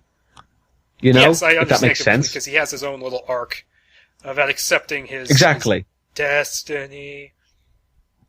It's a terrible joke, but it's one of my favorites from the movie, where it's like, why, Professor, you haven't even touched your food. Dunk, dunk, dunk, dunk. There, I've touched it. Yeah. And I gotta say that Marty Feldman's really great in that too. He's been going for a while. Yeah. And the two play off each other quite well. Wolf. There, Wolf. There, Castle, which is another terrible joke. Yeah. I mean, there's so many really bad jokes that I've just delivered brilliantly. 2 nasty-looking switches over there, but I'm not going to be the first. Damn your eyes. Too late. Yeah. I mean, I don't know it that well enough to quote it, but I know the lines. Like, what a filthy mess. I don't know, a little pain, a few throw pillows. That's one of those films which is great, and if you've seen all the Universal movies like I have, it's even better. Yeah, exactly. The whole cop character in that with his wooden arm is just a direct reference to Son of Frankenstein. Yeah. And it's like I said, it works as a parody, but it works as itself as well. The dart throwing scene is a scene from a movie where it's a tense scene. It's a tense, deliberate scene, and then in The Young Frankenstein, it's just ridiculous. Yeah, exactly. It's great. And the producers for Gene Wilder was the neurotic man-child of his little blanket. Yeah, and I think that's definitely my preferred version of the producers. I never saw the remake. I never saw the musical. I have seen bits of the remake. Bits. Yeah, but that's about it. And the original's just a classic. We don't need Matthew Broderick.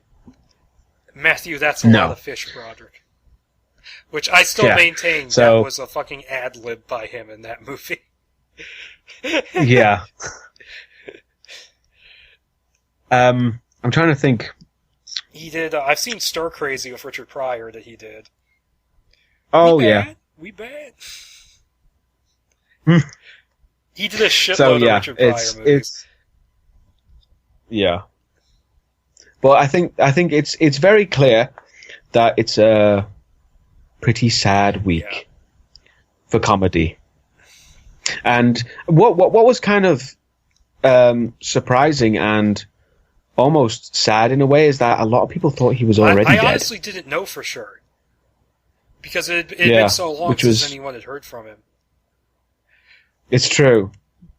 But again, it was, down to his Alzheimer's and all that. The one thing that was funny, that the best thing to probably come out of his death was that the last interview that cropped up was him trashing the shit out of the Tim Burton Chocolate Factory movie. I have to see that. You can tell he's kind of lost it a little bit, so it's kind of sad, but it's also really funny, him just giving that movie shit. I kind of have to look that up. I'll remember to look that up later. So, yeah, that's sad news. Okay, next. I think it was Rings? Oh, fuck, Rings. See, I'm sitting here, I've already forgotten about that. Yeah. It's sequel to The Ring, if you're not familiar. Not that it's The Ring 2, yeah. No, but it just looks like a rehash of The Ring with nonsensical ramping up and body horror that doesn't fit with the series at all. And there's so much weird stuff about it. And of course, they bring in archive footage of DeVay Chase where she looks completely different than she does today. And they have another actress playing her who's obviously not her. Oh yeah, when it's not archive footage. And Vincent D'Onofrio in there for some reason. It's like, dude, you're the Kingpin. Have some fucking dignity. Stupid. Maybe this is his punishment for pissing off the Punisher. Yeah, but the only thing I liked in that trailer was the very beginning where the woman rips the TV off the wall and then flips it onto the ground, and then it comes back on and the water starts coming out from underneath. That was kind of cool. Yeah, but everything else, and then there's this dude on an airplane, and she's on all the little screens, and just, oh yeah, and of course, because it's modern day, it's an evil YouTube video. I got news for you. YouTube's already did evil. That in Sadako 3D, and that movie sucked ass. That movie, yeah, that is the most plotless, pointless, annoying fucking movie I have ever seen. Well, you haven't seen Rings yet. I don't know if it's going to be as bad as that. I know Rings makes Sadako versus Kayako look like a masterpiece of subtlety. Just based on the trailers, and I unfortunately have not been able to get myself a underground copy of that movie yet.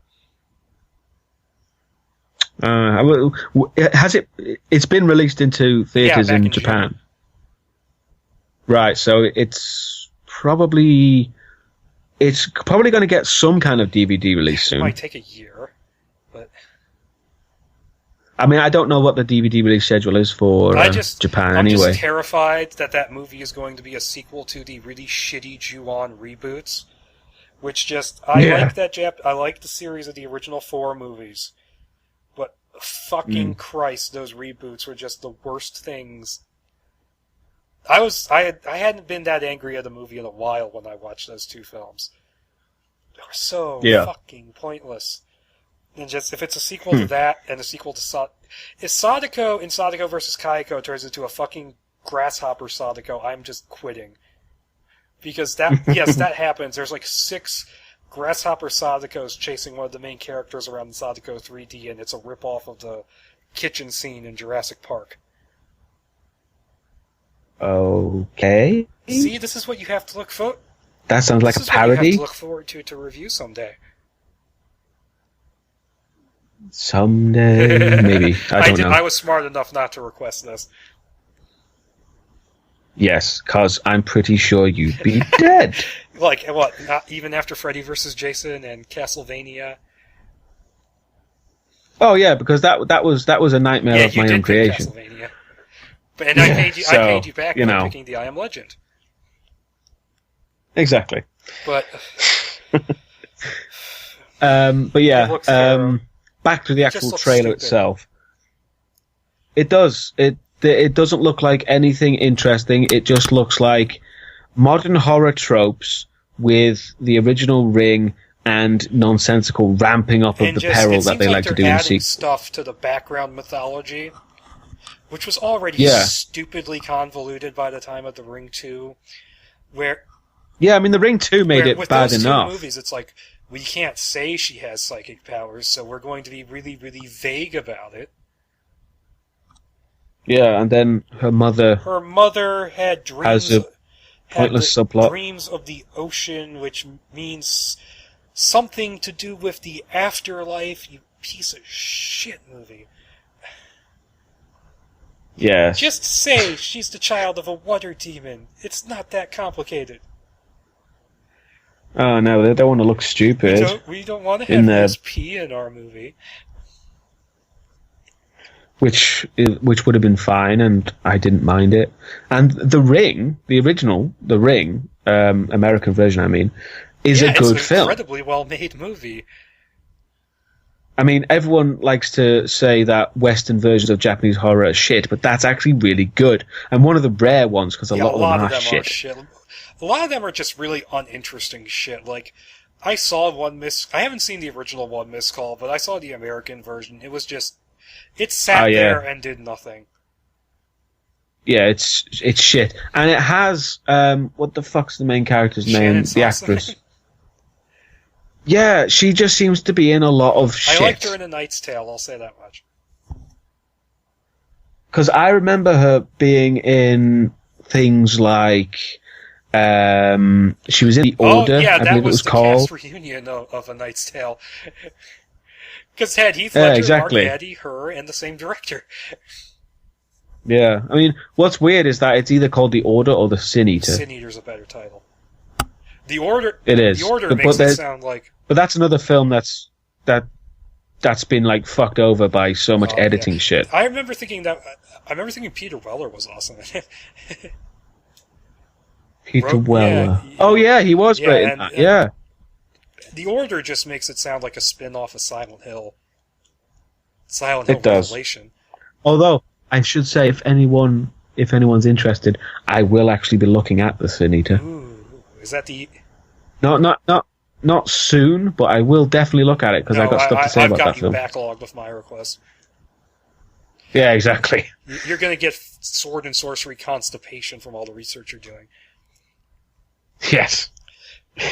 But yeah, that's definitely on my books to look at, because it's got a very interesting production. And just that very incredibly weird romantic thing with a priest. Mm. So it obviously took its inspiration from Wishmaster 2. Oh God. Why do you keep bringing up the worst I've ever looked at? Because it's so easy. Because I keep looking at shit. I am the Wishmaster. Yes. So her name. Because we all remember that horror film with Mr. Elm Street. Yeah. No, Rings looks anyway. Stupid. Yeah, it does. Well, I'll tell you what. You know what it looks like? It looks like another. It looks like the same mentality used for Blair Witch. It looks worse than Blair Witch. I think it does, but that's just me, because I wasn't... see, I don't know, because at least Blair Witch, what I'm expecting is just a crap version of the first film. This looks like it's going several steps beyond that. I guess, yeah. It's not so much just doing a crappy remake, it's trying to change it to make it its own thing. And still being crap. Yeah, so it's hard to say, but the fact is they're both, and yeah, I'll exactly. They're both. I'll probably be seeing Blair Witch in a couple of weeks just for the hell of it. Yeah, me too, actually. Will it be worse than Coffin? It still remains to be seen. Yeah, hard to say. Okay, Rings. Looks like it sucks, and I knew it was going to suck because it got delayed like twice. Because it was supposed to come out last November, and it got delayed like a month before release to April, and then it got delayed to this November. So we knew this movie was gonna.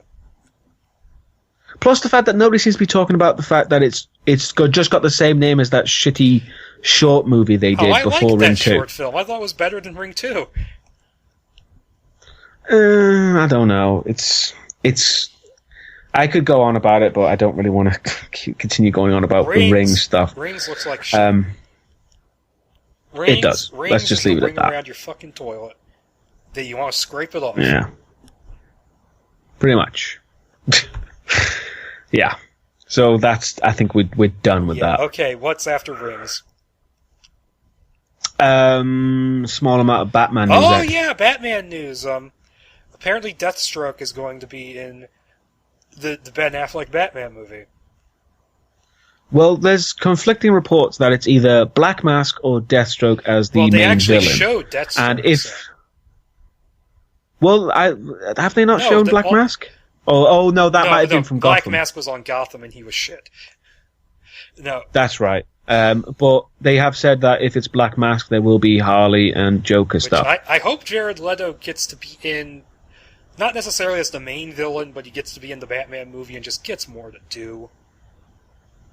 Yeah, just give him more to do. Let's see what he can actually do as the character, for God's sake. But that's pretty much all we've heard about the Batman. My only thing with Deathstroke is that, would it kill them to pick an actual Batman villain? And not a Teen Titans villain who's been repurposed just because, he's in Arkham Origins. Yeah, it's true. I mean, he's not really... I mean, he's just a more serious Deadpool. Deadpool was a knockoff of Deathstroke. No, the other way around. Deadpool was first. Deathstroke was first. Deathstroke's been around since the 80s. He was called Deathstroke the Terminator. I'm serious. Are you serious? Because I always thought it was Deadpool, and then when Deadpool became more comedic, they made Deathstroke. No.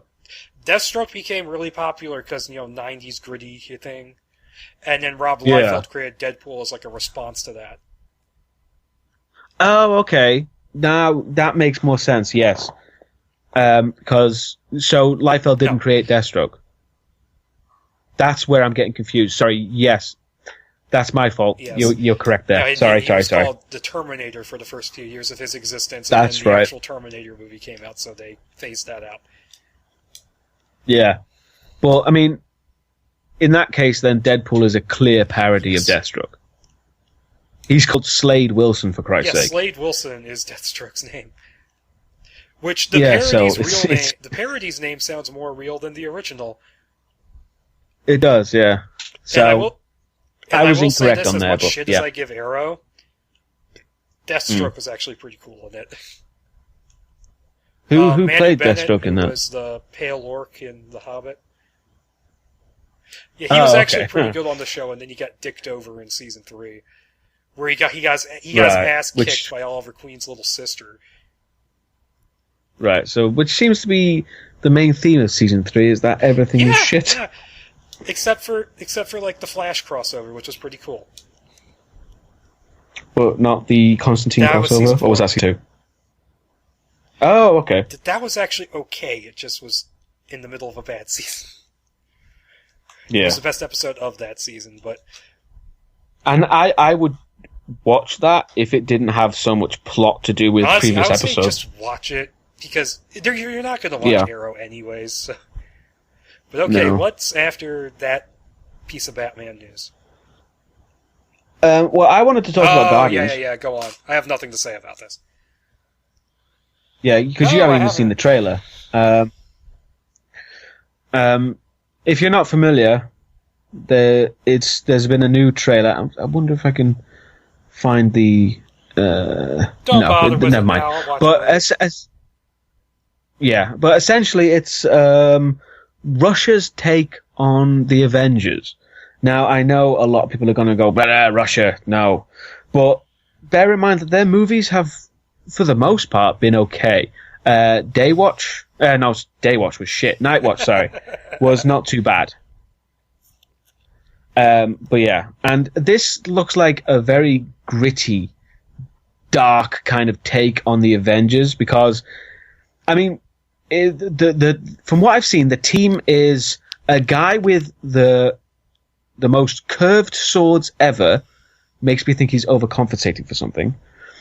A guy who changes into a wolf, but only from the shoulders up, and he has a massive Gatling gun.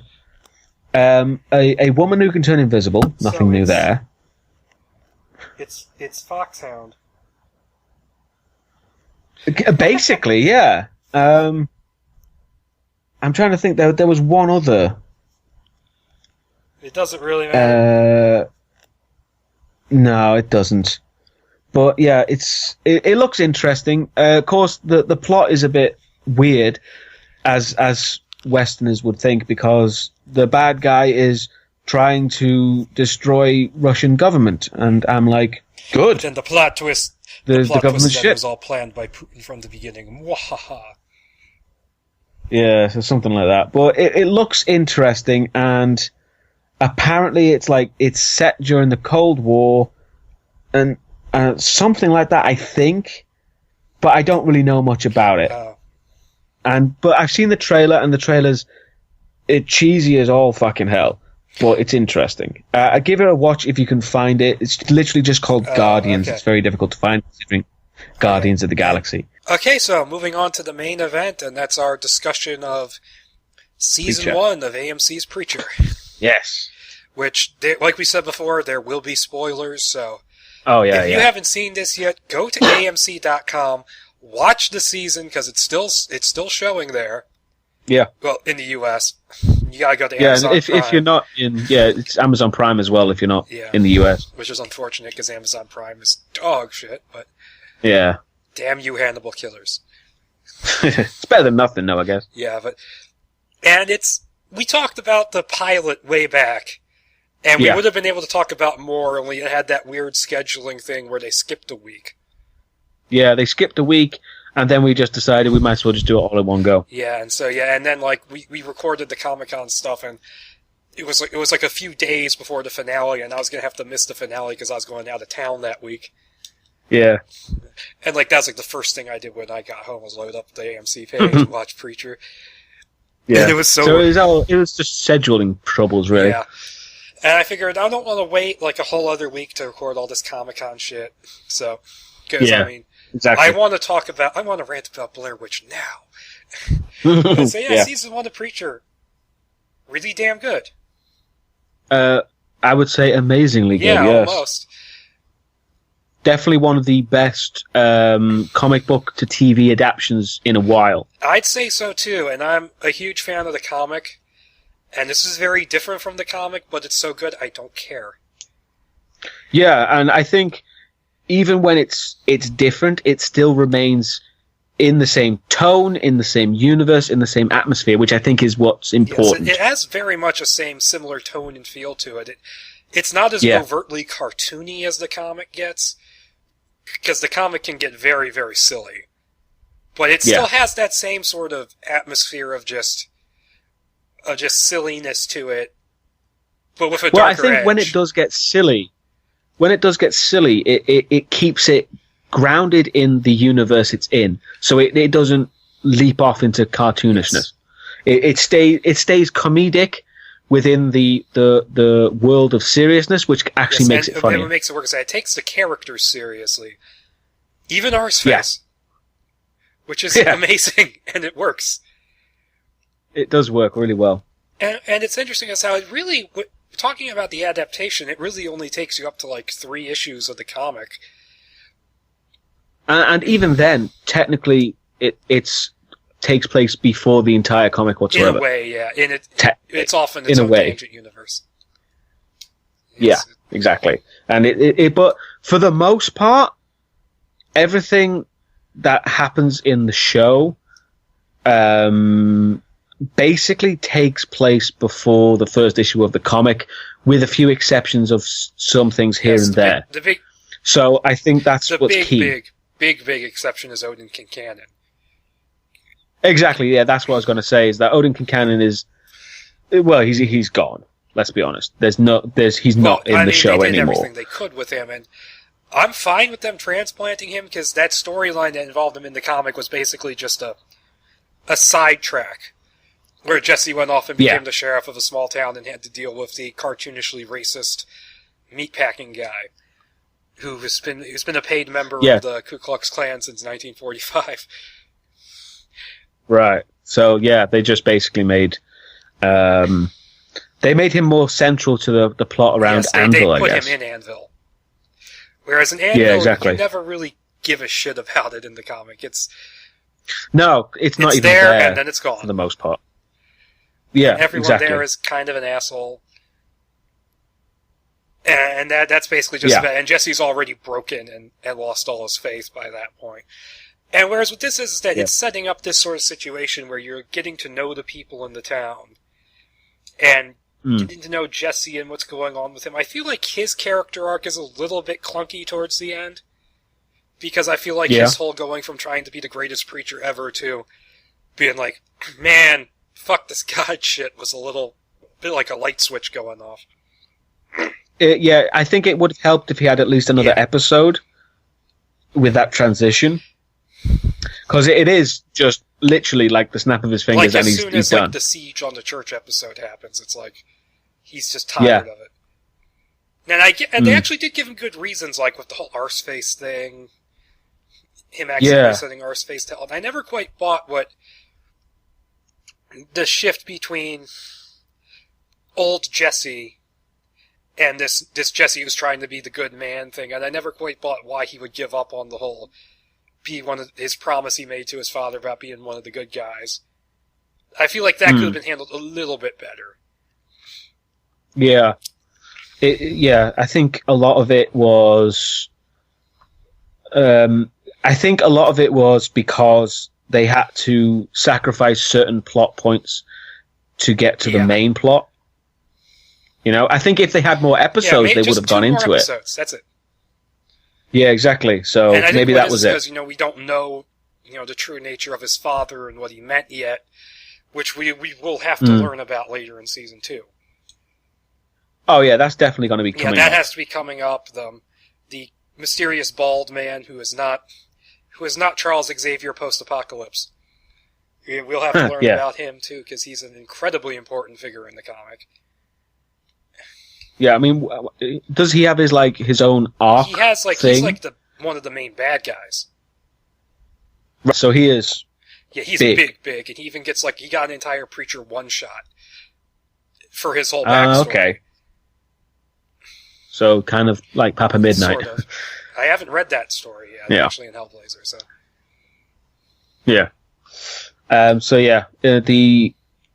lot of that stuff felt like anything that wasn't answered was a nice setup for more episodes, I think. Yes, and there's certain things about Jesse's power that Genesis gives him.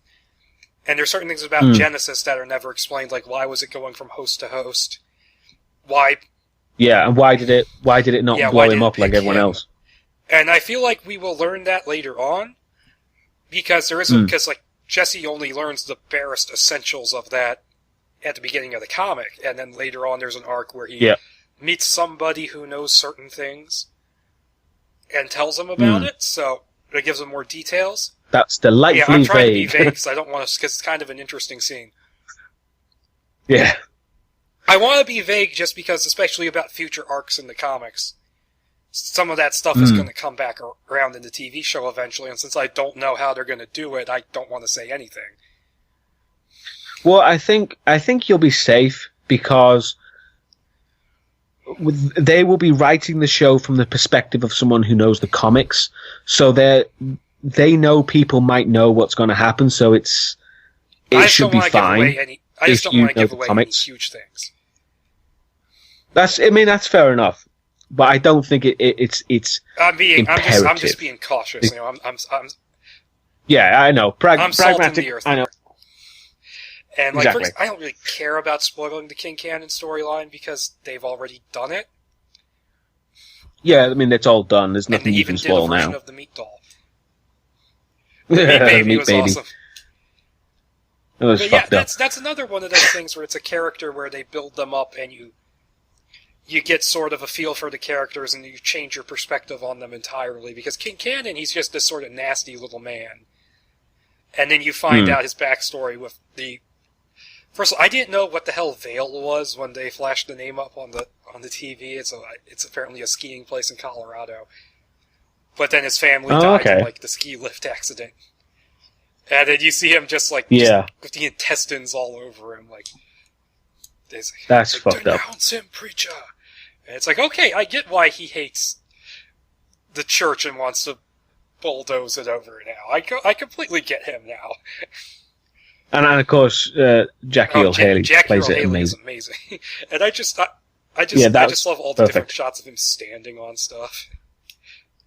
Yeah, he does that a lot. Watch your roughhouse, and girls watch where you're stepping.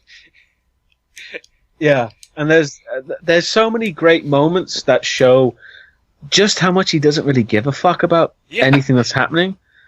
Like he's literally laying siege to this thing, and he's just eating a bologna sandwich. And I love how he tries to take credit for the concept of a food court. Yeah, he invents the food court. And then Clive goes right, food court, that gets his dick shot off. Which, the second that happened, I'm like, this really has become Preacher. Yeah, it was lots perfect. of dicks get severed in that comic. Lots of them. It's a Garth Ennis thing. Yes. It's broaching on a fetish. It even happens in Punisher. So yeah. So that's the King Cannon stuff. He's really interesting. A lot of the townspeople just had these sort of, layers to them. Like his right hand man, Donnie, who starts off as just town asshole.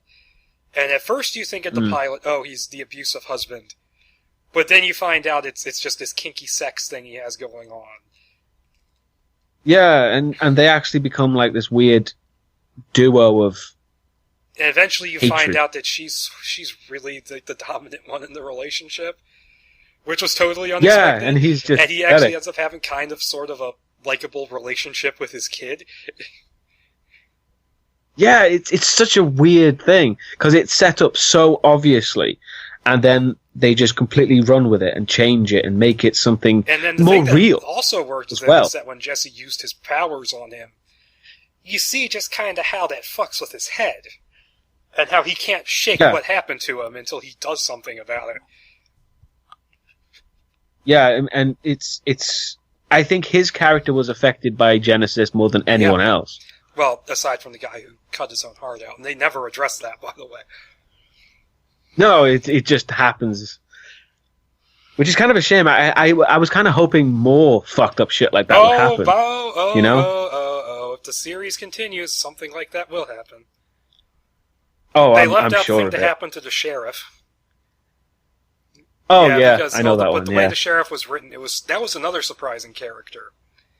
Where I was expecting just the complete racist redneck, and he ended up being way more interesting than that. Yeah, he was way more interesting and way more sympathetic. Because you could tell he was someone who was trying his best to deal with this horrible situation with his son, and doing his best to cope. And it was kind of weird because at first you kind of think, why is he being such a dick to his son who's gone through this horrible thing? And then you think, he's still reacting to the horrible shit his son did. And he is trying his best with this kid too. Yeah, and in his defense, Eugene is still trying to make the best of it as well. But it's human nature, and it's the way these people are very real. They can't get over these traumas because they are massive traumas, and it's written incredibly well. Eugene Arseface, who he doesn't actually get a first name in the comic. I actually think I like him better than the comic.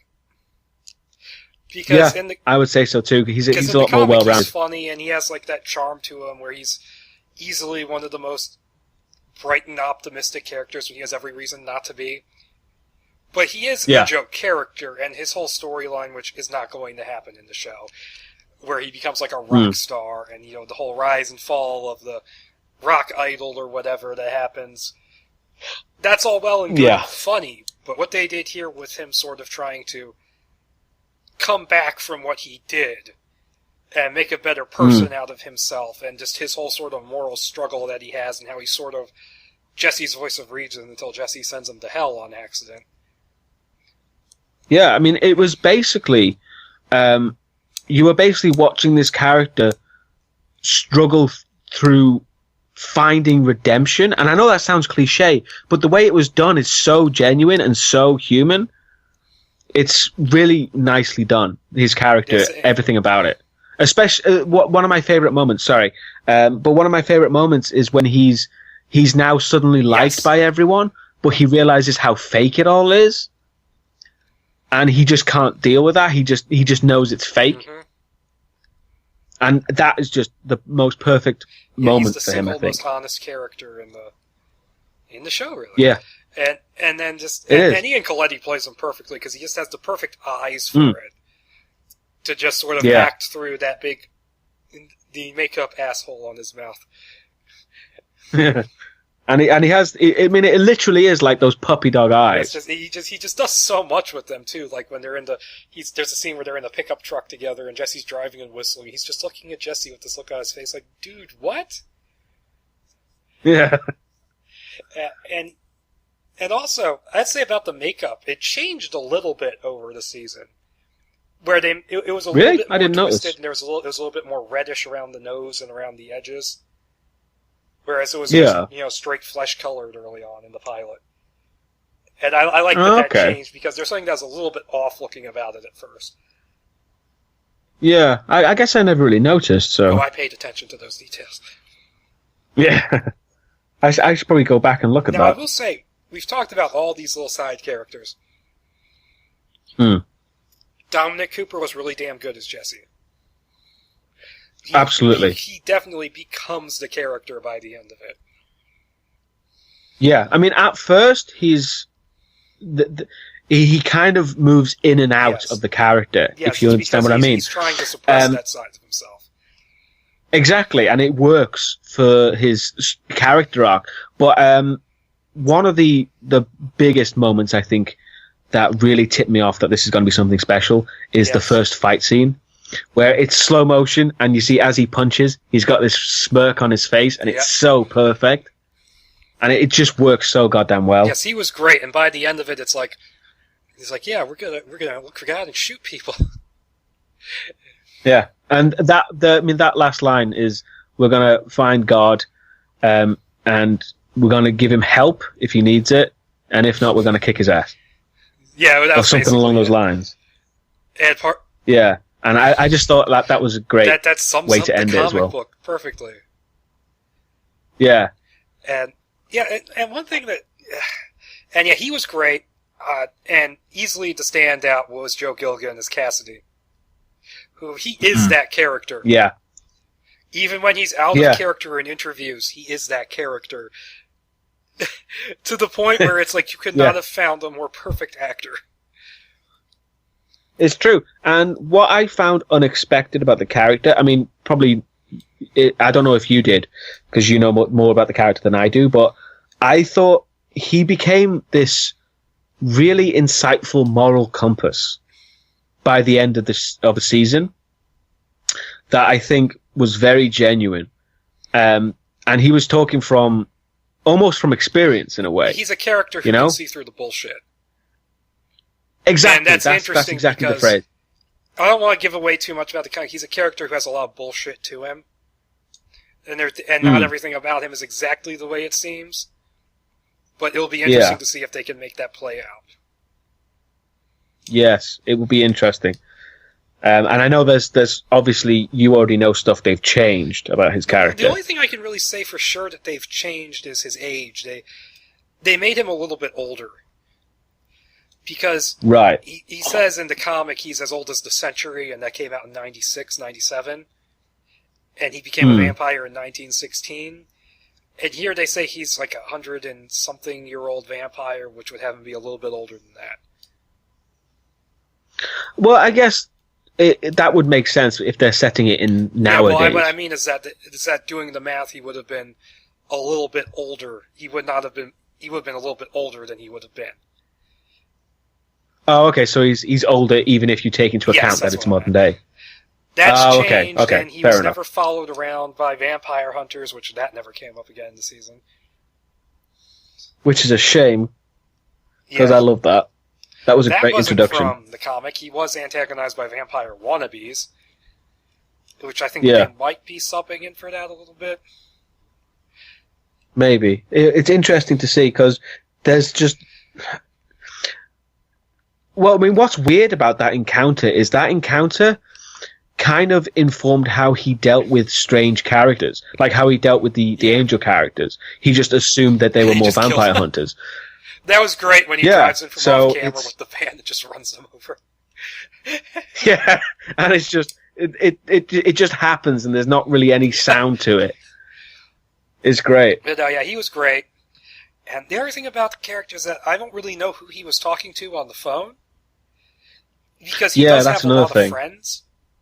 He has a lot of friends and acquaintances, and he's had a few girlfriends as well. And apparently this one had the capacity to send him money. I don't know who it is, though, is the thing. Mm. So yeah, that could be a difference. And he doesn't swear as much as in the comic. But that's because it's AMC. Yeah, exactly.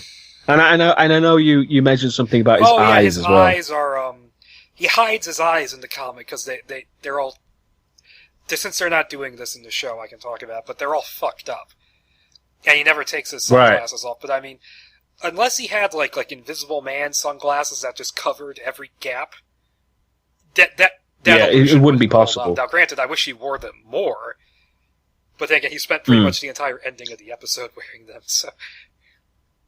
Yeah, maybe he's going to wear it more now that they're out and about and not indoors as much. I hope he keeps his Raiden hat. Oh yeah, that was just ridiculous. He has to go out in the sunlight, and so he dresses like that. Yeah. Also, that scene where he confronts Jesse and just walks out into the sun, that was pretty epic. You just stuck your hand out like you did in the pilot and made your point. I guess, but he did make a damn good point. Yeah, that led to some really kind of freaky stuff with him. Yeah, where he just becomes zombie-like for a while. On lots and lots of blood, and eventually the mayor. Which character was funny. That character was funny, but he was still annoying as fuck. And speaking of which, Emily, this is what happened after Liv left Constantine. Yeah. Which again, I liked her character and kind of wished she wasn't destroyed. Yeah, we should talk about that later. But she was another character where she had different sides to her, where for a while it's like, oh, she's the total good girl character. But then you kind of get the idea that she doesn't really care about that as much. It's more she's just really into Jesse. And she's also banging the mayor on the side. And then it just kind of goes even darker. She starts relating to Norman Bates and then feeds the mayor to Bloodless Cassidy. Yeah. And I don't even think she knew really what she was doing. She was just seeing what was happening. And then she leaves. And then she leaves the corpse for Jesse and fucking Cassidy to pick up after. Yeah, and that was something that was really funny because Jesse had stolen the angel's phone to heaven, and he needed they need a hand. And Cassidy says, "Well, I can get an angel hand for you." And what's funny, that reminded me of a line from The Big Lebowski, where Walter says, "I can get a tow for you. There are ways." I can have a tow for you at 3:00 this afternoon. I wonder if that was that was intentional. Maybe. But no, she was really interesting, and her kids, like, she had some really funny scenes with Tulip. Yeah, the stuff with Tulip was great. Broke my kid's art thing.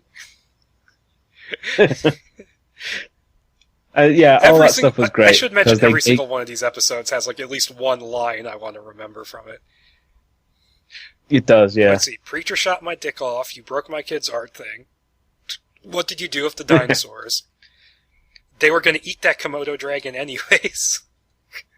Yeah, I love that line. That's my favorite line. I love that line. That's great. Oh, man. And to get back to the leads, this is one thing that doesn't completely work, and that's Tulip. Because the story they actually tell with her isn't bad. It's just, you can tell they were kind of feeling their way through it as they went along.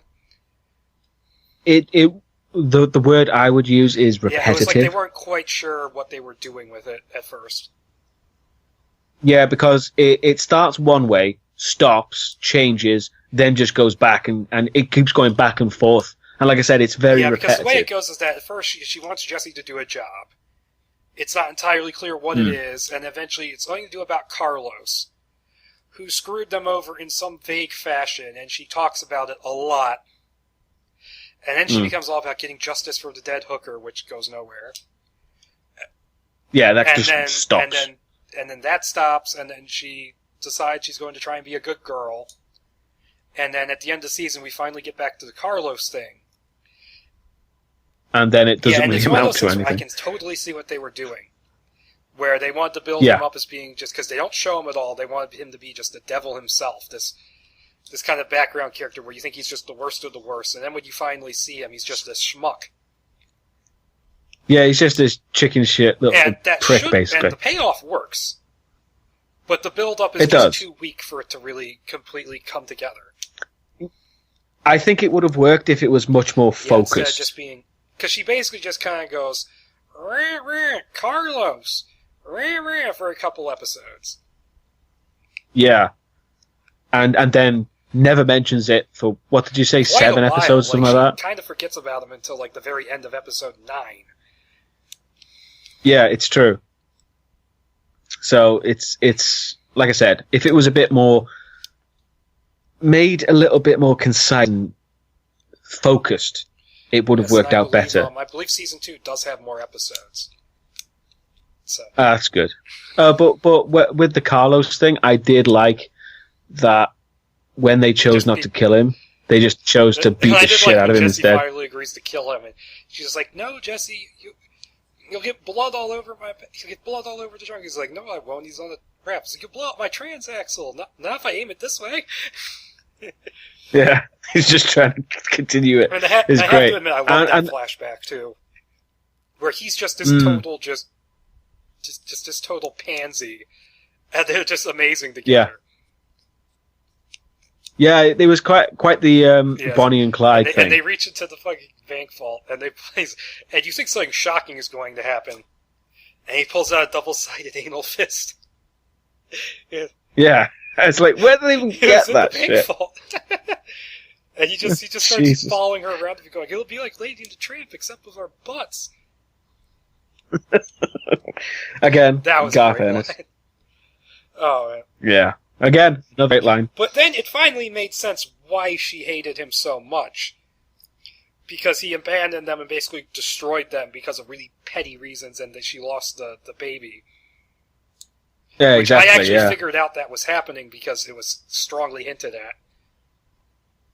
I didn't see it coming. Because but when maybe they showed the that's partial flashback earlier, they showed her sort of doubling over. And then later on, she was talking to Emily and saying, "I used to have a kid of my own."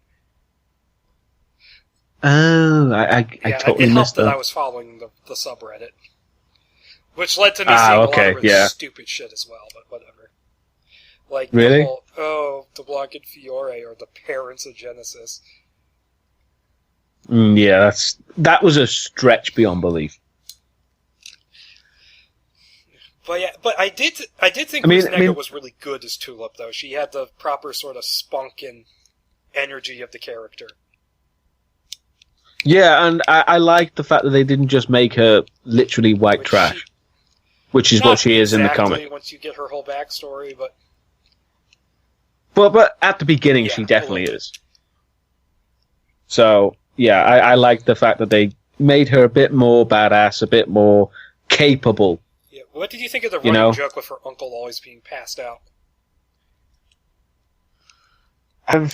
That was just and I kept wondering, did they hire an actor for that, or did they just make a lifelike mannequin?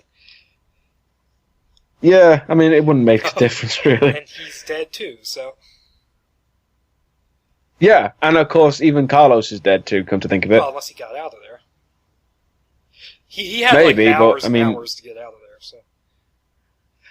I guess. But it doesn't really matter, let's be honest, Carlos, it wasn't their fault. Come back. Yeah. Since you mentioned them, shall we talk about DeBlanc and Fior? They are awesome. And they walk around in giant cowboy hats. Yeah. Regardless of where they are, too. They don't understand Earth at all. Yeah. It was, especially Fior. Fior was very naive to it. He just had that weird quality to him where it's like, I just want to see more of this guy. Yeah, well, what's weird is that they started out playing them as really creepy. Like, the very first thing we see him do is just eat a teabag. But then the more time you spend with them, the more you realize they're not creepy, they're just stupid. Yeah, they're not creepy, they're just naive, and they don't really understand what's going on.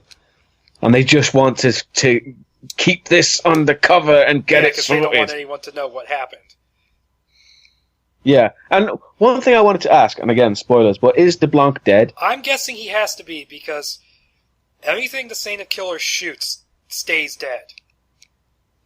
Really? That's a thing, is it? And he never runs out of bullets. So, right, okay. Fair enough. But then again, that's pretty fucked up for They did not establish that in the show yet, so... Yeah, but again, Fior did come back alone. Just absolutely devastated. Yeah, just sitting on his truffle of comics. I love that whole conceit that you can take a bus to hell. Yeah, but then again, the whole idea of it is like the afterlife is pretty mundane for the most part. I like it's very Beetlejuice in that way as well. What heaven actually looks like. I'm going to imagine like a bureaucratic office, and like the fact that Genesis lives in a coffee can. Exactly. Yeah, it's just mundane, boring. There's nothing big about it. Yes, I like that stuff. I liked how hell was... Yeah, it is sort of the now cliche psychological hell. It's now Silent Hill, basically. Yeah, it was kind of overly psychological. I would have liked to have been a bit more traditional. You do see traditional hell in... Yeah, because basically in the comic, Saint of Killers comes down to hell, and his hate is so cold it freezes hell over. And Satan's pissed. Okay. And Satan looks a little bit like Hellboy, too. As you do. But I mean, the entire hell sequence that took up a long time in the show. I liked how it kept rewinding. Well, when it first did it, I was like, "What the fuck is going on? Why are we seeing this again?" It kept going. It was kind of surprising that they were doing it again. I thought they were going to do something. What I thought they did, right, was that the first time around we saw it, it actually happened, and then it was in hell. But according to Seth Rogen and everyone, it was always hell. Is what actually happened. It's just playing out in hell. Oh yeah, but you know what I mean. I thought the first time we saw it was the actual events. But it threw me for a loop, and I like that. Exactly. That's what I think was great about it, is that it kept you guessing for quite a while. I have to say, we don't see that much of him, really, but Graham McTavish as the Saint of Killers is fantastic. Oh, yeah, and he plays it beautifully. And when I went back and watched, I can't remember which episode he was in. Of them. Yeah, but the very first time you see it, and he's talking... Yeah, when he's talking to the people around the campfire, and the guy asks him if he thinks something about it being great or something. That's right, and he just says it's hell. And then you realize he was being literal. Yeah. which it gives it a whole new interesting idea because he's very much aware of where he is. No shit from anybody. It's because he was like, we need to kill someone. Who? We'll tell you later. Bang. Love it. But the whole thing was actually pretty well done. It was a shocker. And I want to say, even though they did change his backstory and certain details, it was still reasonably faithful to the comic. Yeah, and Ratwater lived up to the name. Even more of a shithole than it is in the comic. Which that is saying something. And that whole shootout in the saloon was where brutal you don't even as see fuck. most of it. Yeah, and it's just the guy singing, and it's so fucked up. You think that guy's been spared, and he chops his head off.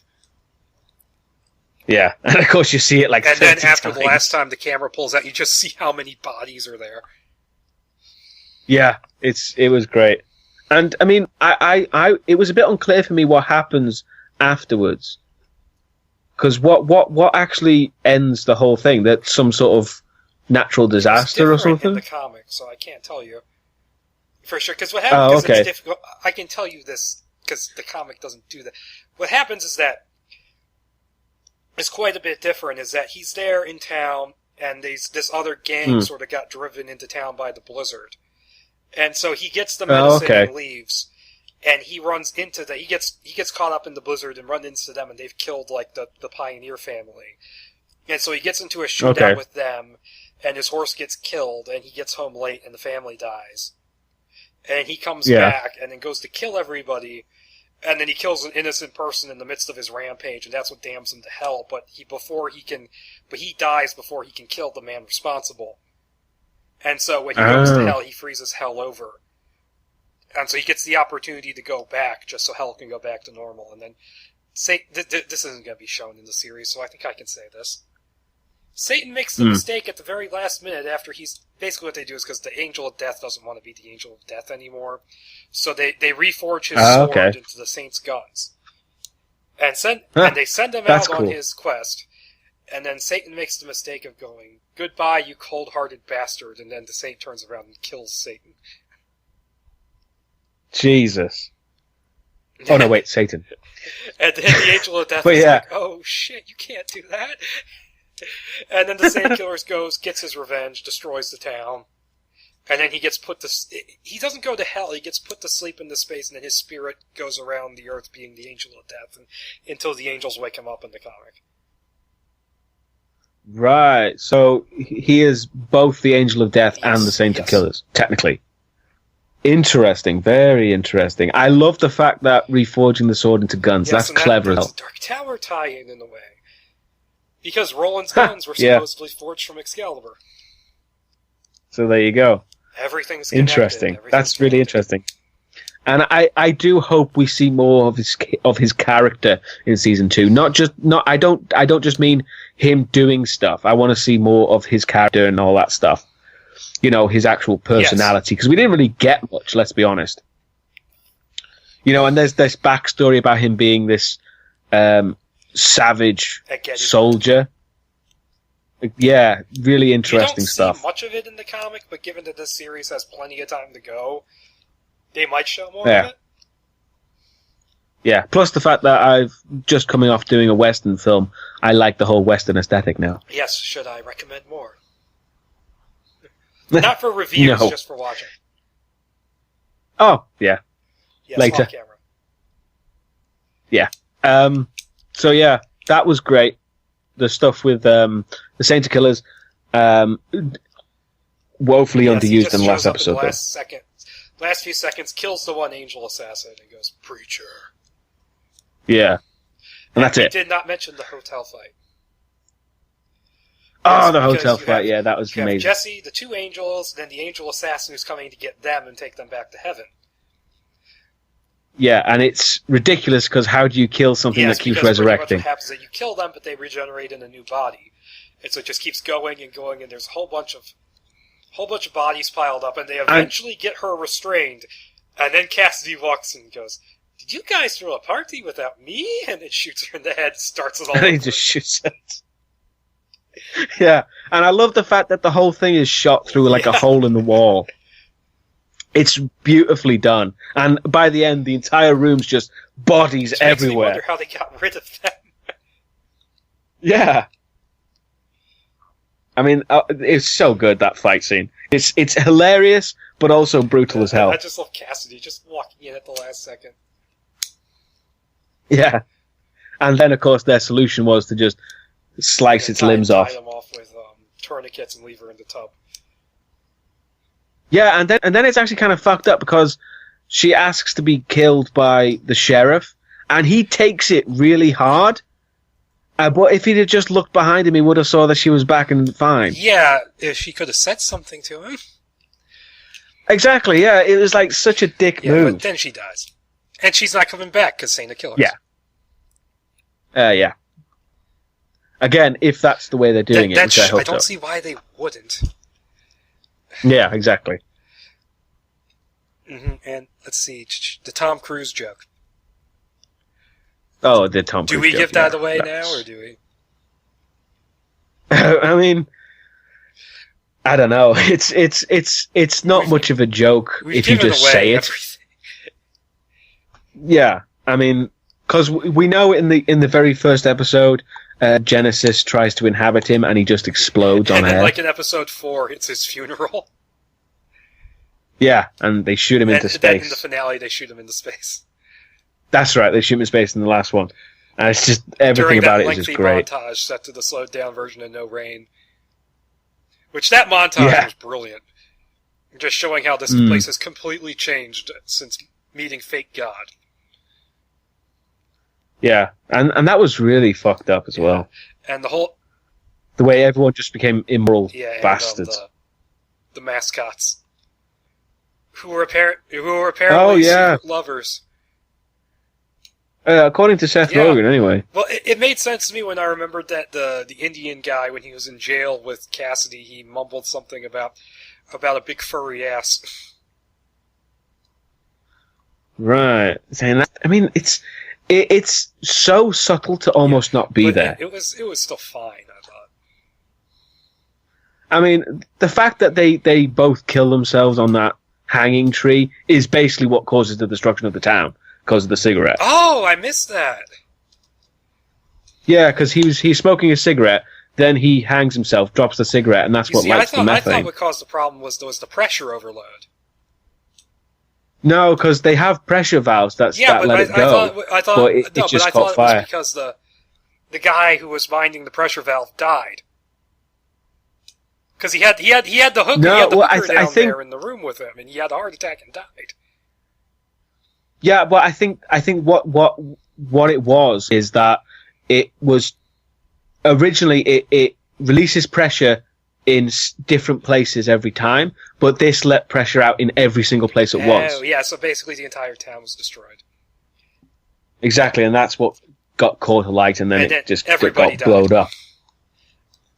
And that explosion where you see it slowly just destroy the church was amazing. It's kind of funny that Jesse Tulip and Cassidy just don't notice. Yeah, they're just completely oblivious to the whole thing. They just wanted to get fries. 30 miles out of their way for fries. Yeah. Must be damn good fries. Yeah, it must be. And then they walk out right before the news broadcast. Yeah. But, I mean, they must be informed about it eventually. They have to be, but that whole montage where you got Kincaid and the Meat Baby. Yeah, that was fucked up. The pedophile bus driver who got killed. I mean, that was kind of weird how the kids just basically butchered this guy. Hey, they don't have any reason to care anymore. I guess. But, I mean, what was weird is that they weren't told God didn't exist. They were told emphatically he did exist. They were just told that he didn't give a shit either. That's probably worse. Yeah, I guess. But, I mean, it depends on your religious beliefs, I guess. And it's sad about that is that there were a lot of likable characters in that town, and now they're all... Yeah, they really were. Yeah. Which is quite sad. But it fits the show. Yeah, again, that's Garth Ennis, I thought it was isn't it? great how... The whole fake God scene before that was just amazing. Oh, the fake God scene, it has to be the absolute peak of the entire season. because it just encapsulated everything what Preacher was.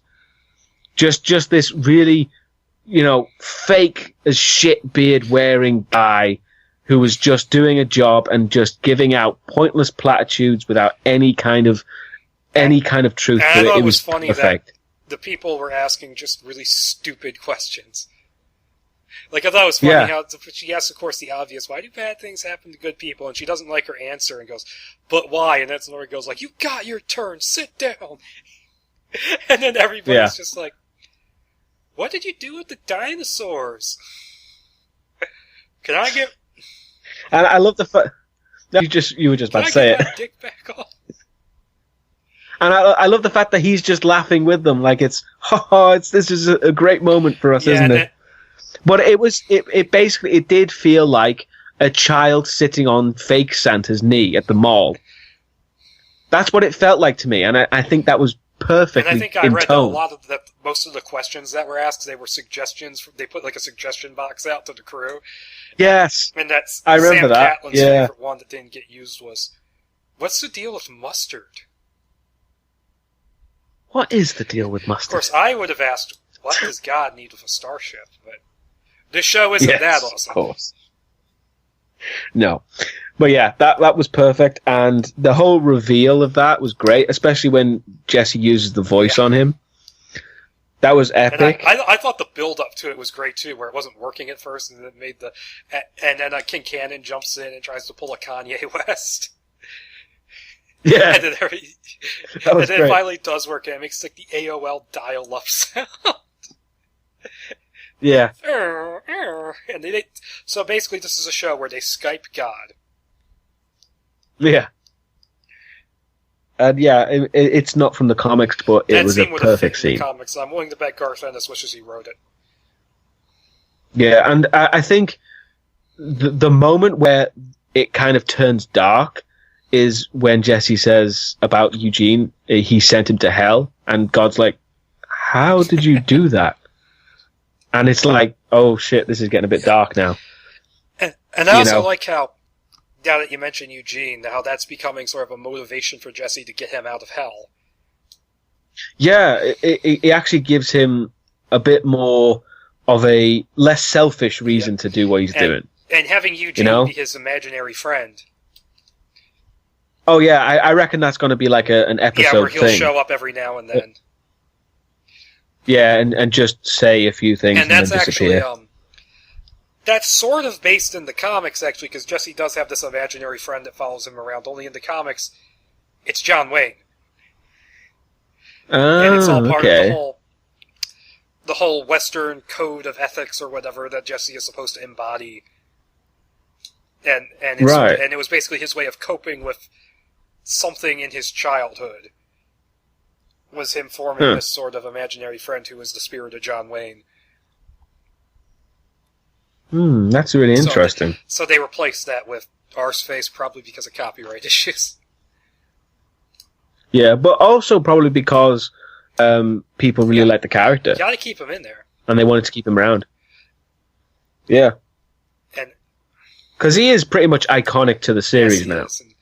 I'm glad they did such a great job with him, because he's one of my favorite characters from the comics, and the fact that they took him to an even higher level was just, wow.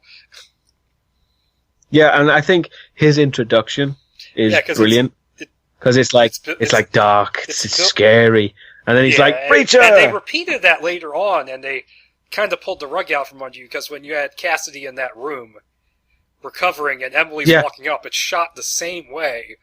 And I'm like, oh, something funny's gonna happen here. Fucked up, but funny. And then Cassidy's like, Arr! I'm like, oh shit. Yeah, it was a good juxtaposition, that. Now, as for where it's gonna go. You would know more about this than I do. But considering how different the show is, I can only say I know so much. Well, let's say for the sake of argument, right, that the end of the series basically ended where the comics begin. For the sake of argument. So, given the fact that all that's been revealed so far and the changes that have been made, where do you think it will go in the season 2? Well, I think it's going to skip over the serial killer in New York story, because that wasn't much of anything. And right.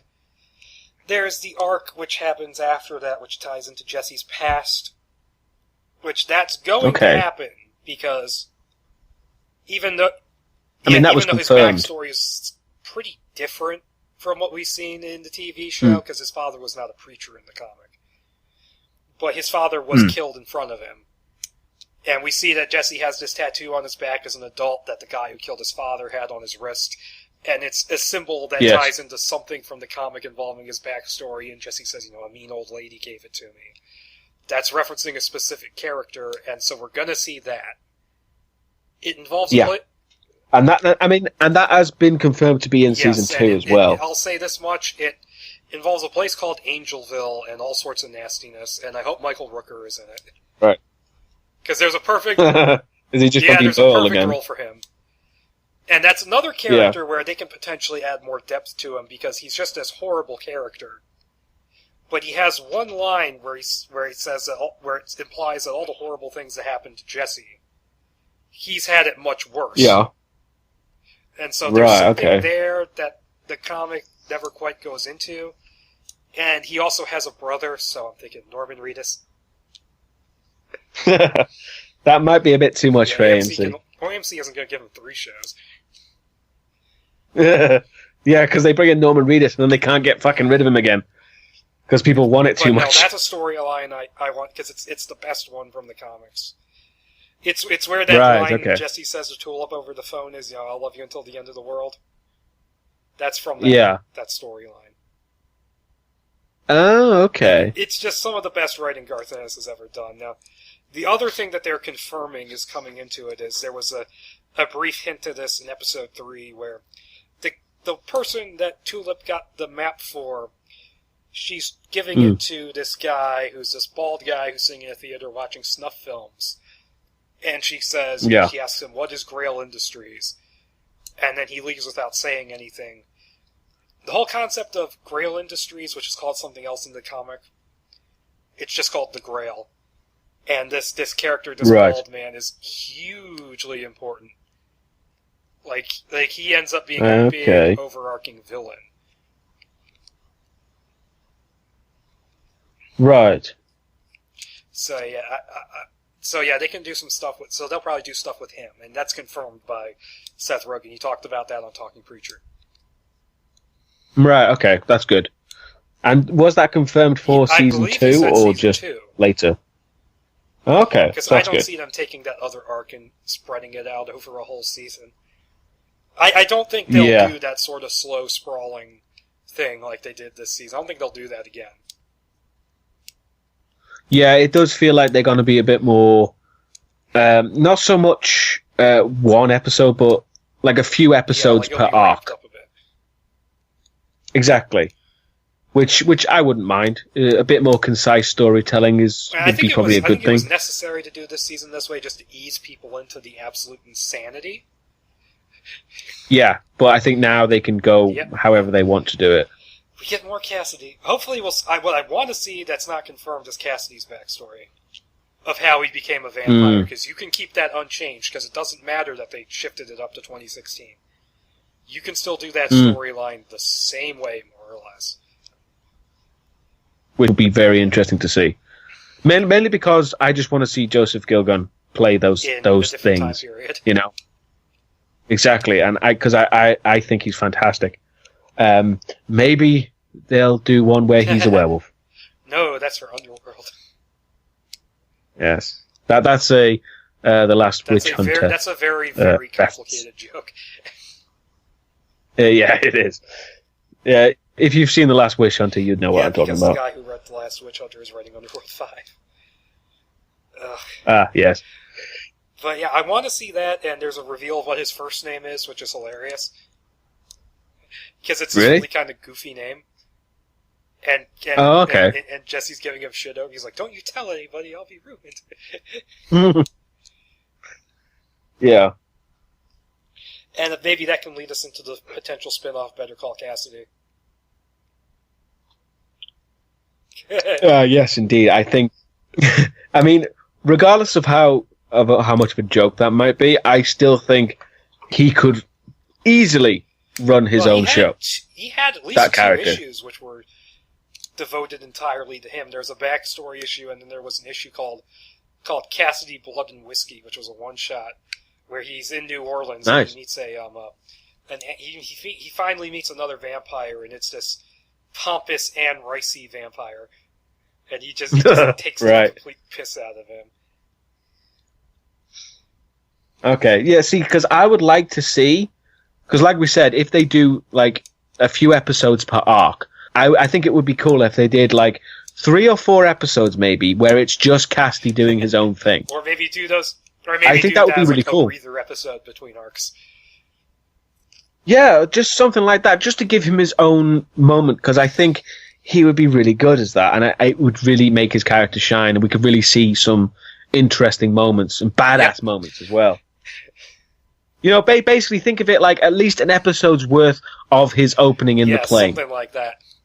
Which I think actually, awesome. Please touch on that in season 2 at least. Don't act like bring back the witch hunter, the vampire hunters rather. And I should address my criticism of that scene from our first episode, where I said that I didn't understand how he figured out it was vampire hunters. In the second episode, he says, "Oh, he's run into them before." So. Yeah, so it was explained that he's had experience with it, and that they somehow keep finding him no matter what he does. Yeah, although they didn't seem to find him in Anvil, despite what he thought. So. It's probably not even on most maps. Yeah, and I still love the fact that his walking into the club moment of Anvil was basically falling from the sky, becoming a big mass of destroyed bones and blood, and then eating a cow. And I should mention, as the show went on, his accent got increasingly less Lucky Charms-ish. It did. Yeah, I did notice that. He got a lot more easy to understand. Was probably network notes. Possibly. He did. It was very clearly toned down later on. But then again, it was a pilot, so changes can be understandable. Yeah, it was a pilot. So yeah, since apparently in this day and age we still do pilots. Yeah, and I don't know why. Even bloody. Yeah, they're doing that thing right now. In fact, care. I'm like, okay, maybe if they pick up Jean-Claude Van Johnson, maybe. You're not interested in the Tick? I don't know enough about the Tick to really care.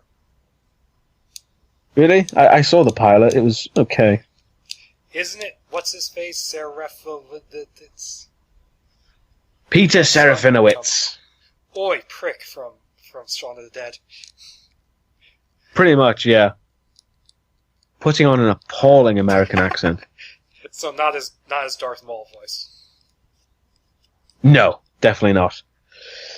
Although to be fair, the American accents all those English actors were doing in this show were not amazing by any means, but they were functional.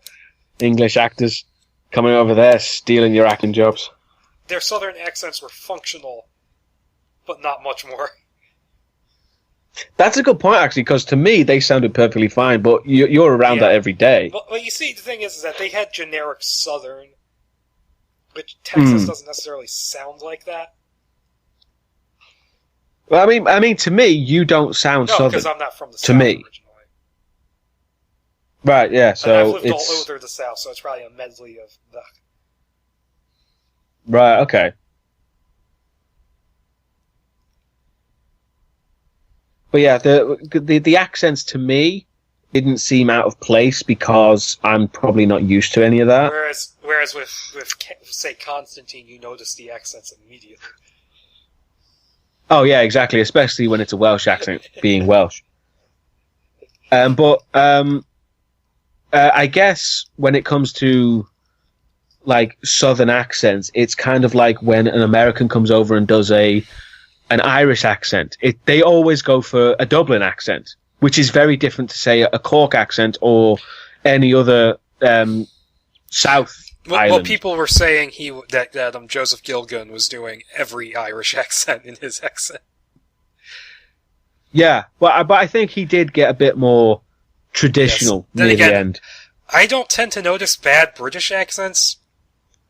The only one I really noticed was because I watched this recently for research material for screenplay archaeology. I watched Ridley Scott's Robin Hood, and Russell Crowe does every British accent in that movie. Like, there's a couple of moments where I'm like, was that Irish? I guess it depends on where you come from. Like a French accent to me is just French accent. But I'm guessing a Paris accent is different to a Boulogne accent. Would be. Yeah. So it very much depends on where you come from. Inglourious Basterds. You can speak perfect German, but the accent will sound weird. Yes, exactly. And it's kind of funny considering how Fassbender is just always Irish and everything else. Yeah, and it's like my script proofreader. She's Chinese, but she was born in Britain. So when she speaks Chinese, she has a British accent. And it freaks any traditional Chinese people out. It's hilarious. Well, I mean, they should be used to it in Hong Kong. The British. Yeah, that's not been really a thing for like 20 years. I'm sorry, I'm used to seeing those Jackie Chan movies where you got the traditional judges and stuff. Oh, yeah. Is there anything more we need to say about Preacher? I will say there was a moment in episode 3 where Jesse and Tulip were sitting by the side of the road just smoking. And as that went on, I'm like, damn, I wish Constantine was on AMC. Yes, Jesus Christ. AMC would have done fantastic with that, because they would have gone dark as shit, and they wouldn't have given a fuck. And unfortunately, he seems to be in the pocket of the CW right now. Yeah, so but at least God we knows. can see the episodes now on CW Seed. I guess, yeah. And especially because a lot of people in America didn't get all the episodes. Oh, I didn't know that. Yeah, because another American friend said that she only got up to the mid-season for climax thing. The two-parter. Cliffhanger. Yeah, which was a massive dick move. Was a good one. That was one of the best episodes. Oh yeah, that two-part was amazing, especially because it was the first time he actually smoked. Was better, I thought. Yeah, the second part was a bit rushed. It was kind of funny that Pedro from Napoleon Dynamite was in prison with him. Yeah, and of course he gets the demon from The Exorcist inside him, so they have to perform an exorcism. It was Pazuzu, yes. And it still wasn't as silly as Exorcist 2. No, because I won't do that. Because you didn't have James Earl Jones spitting out tomatoes. I said tomatoes. I meant tomatoes. Well, let's call the whole thing off. I will spit at you. Have you felt the brushing of the wings? That is such a weird... It's a terrible movie, but I kind of sort of recommend it because it's so uniquely terrible. Yeah. So, anything left to say of Preacher? You'll be okay in your time alive. Oh yeah, here's your penis. In a tiny little corner. Yeah. In the tiniest Tupperware box imaginable. Just to rub it in. Oh, Christ. And then when Jesse has trouble using the angel phone, he's like, why don't you just shoot its dick off? And yeah, I think from what we've said, if you haven't seen it yet, you should definitely see it now. Oh yeah, it's a fantastic show, especially if you have that kind of slight nihilistic bent. You know, it really appeals to the nihilists. What's interesting about that is that the comic is both nihilistic and optimistic. Yeah, it's quite a strange combo. This is going to tie into the show another way. You know how I learned the definition of nihilism? The Big Lebowski. Mm. Yeah. We're nihilists, Lebowski. We believe in nothing. It's featuring Satan from Constantine. Yeah. We keep connecting everything, and that is the ancient one for Doctor Strange. Holy shit. Yeah. Wow, yeah. The Big Lebowski is the combination of everything. It is the meaning of life. Yeah. The meaning of life is a rug. They've really tied the room together. The brother Seamus is like an Irish monk. It's a shame that guy died too. Mm. He was also the pawn shop owner in The Crow. Oh yeah, he was. Shit on me.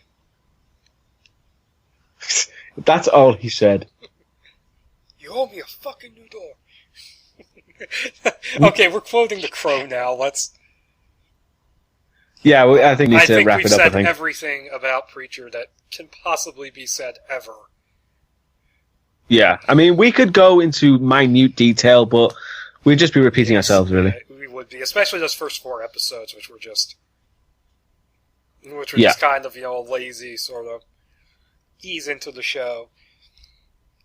Mm. So yeah, I think that's everything we need to say. So that was Preacher, and to sign this thing off, hoot hoot. I think we should get sound effects. Yes, we should. Here we go. There you go. So yeah, we're the Ridiculous Fuck Train, who formerly known as Thomas the Tank Engine. Yeah, it's what George Carlin called him when he was Mr. Conductor. But yeah, we're pulling into the station, and until next time, bye. Bye.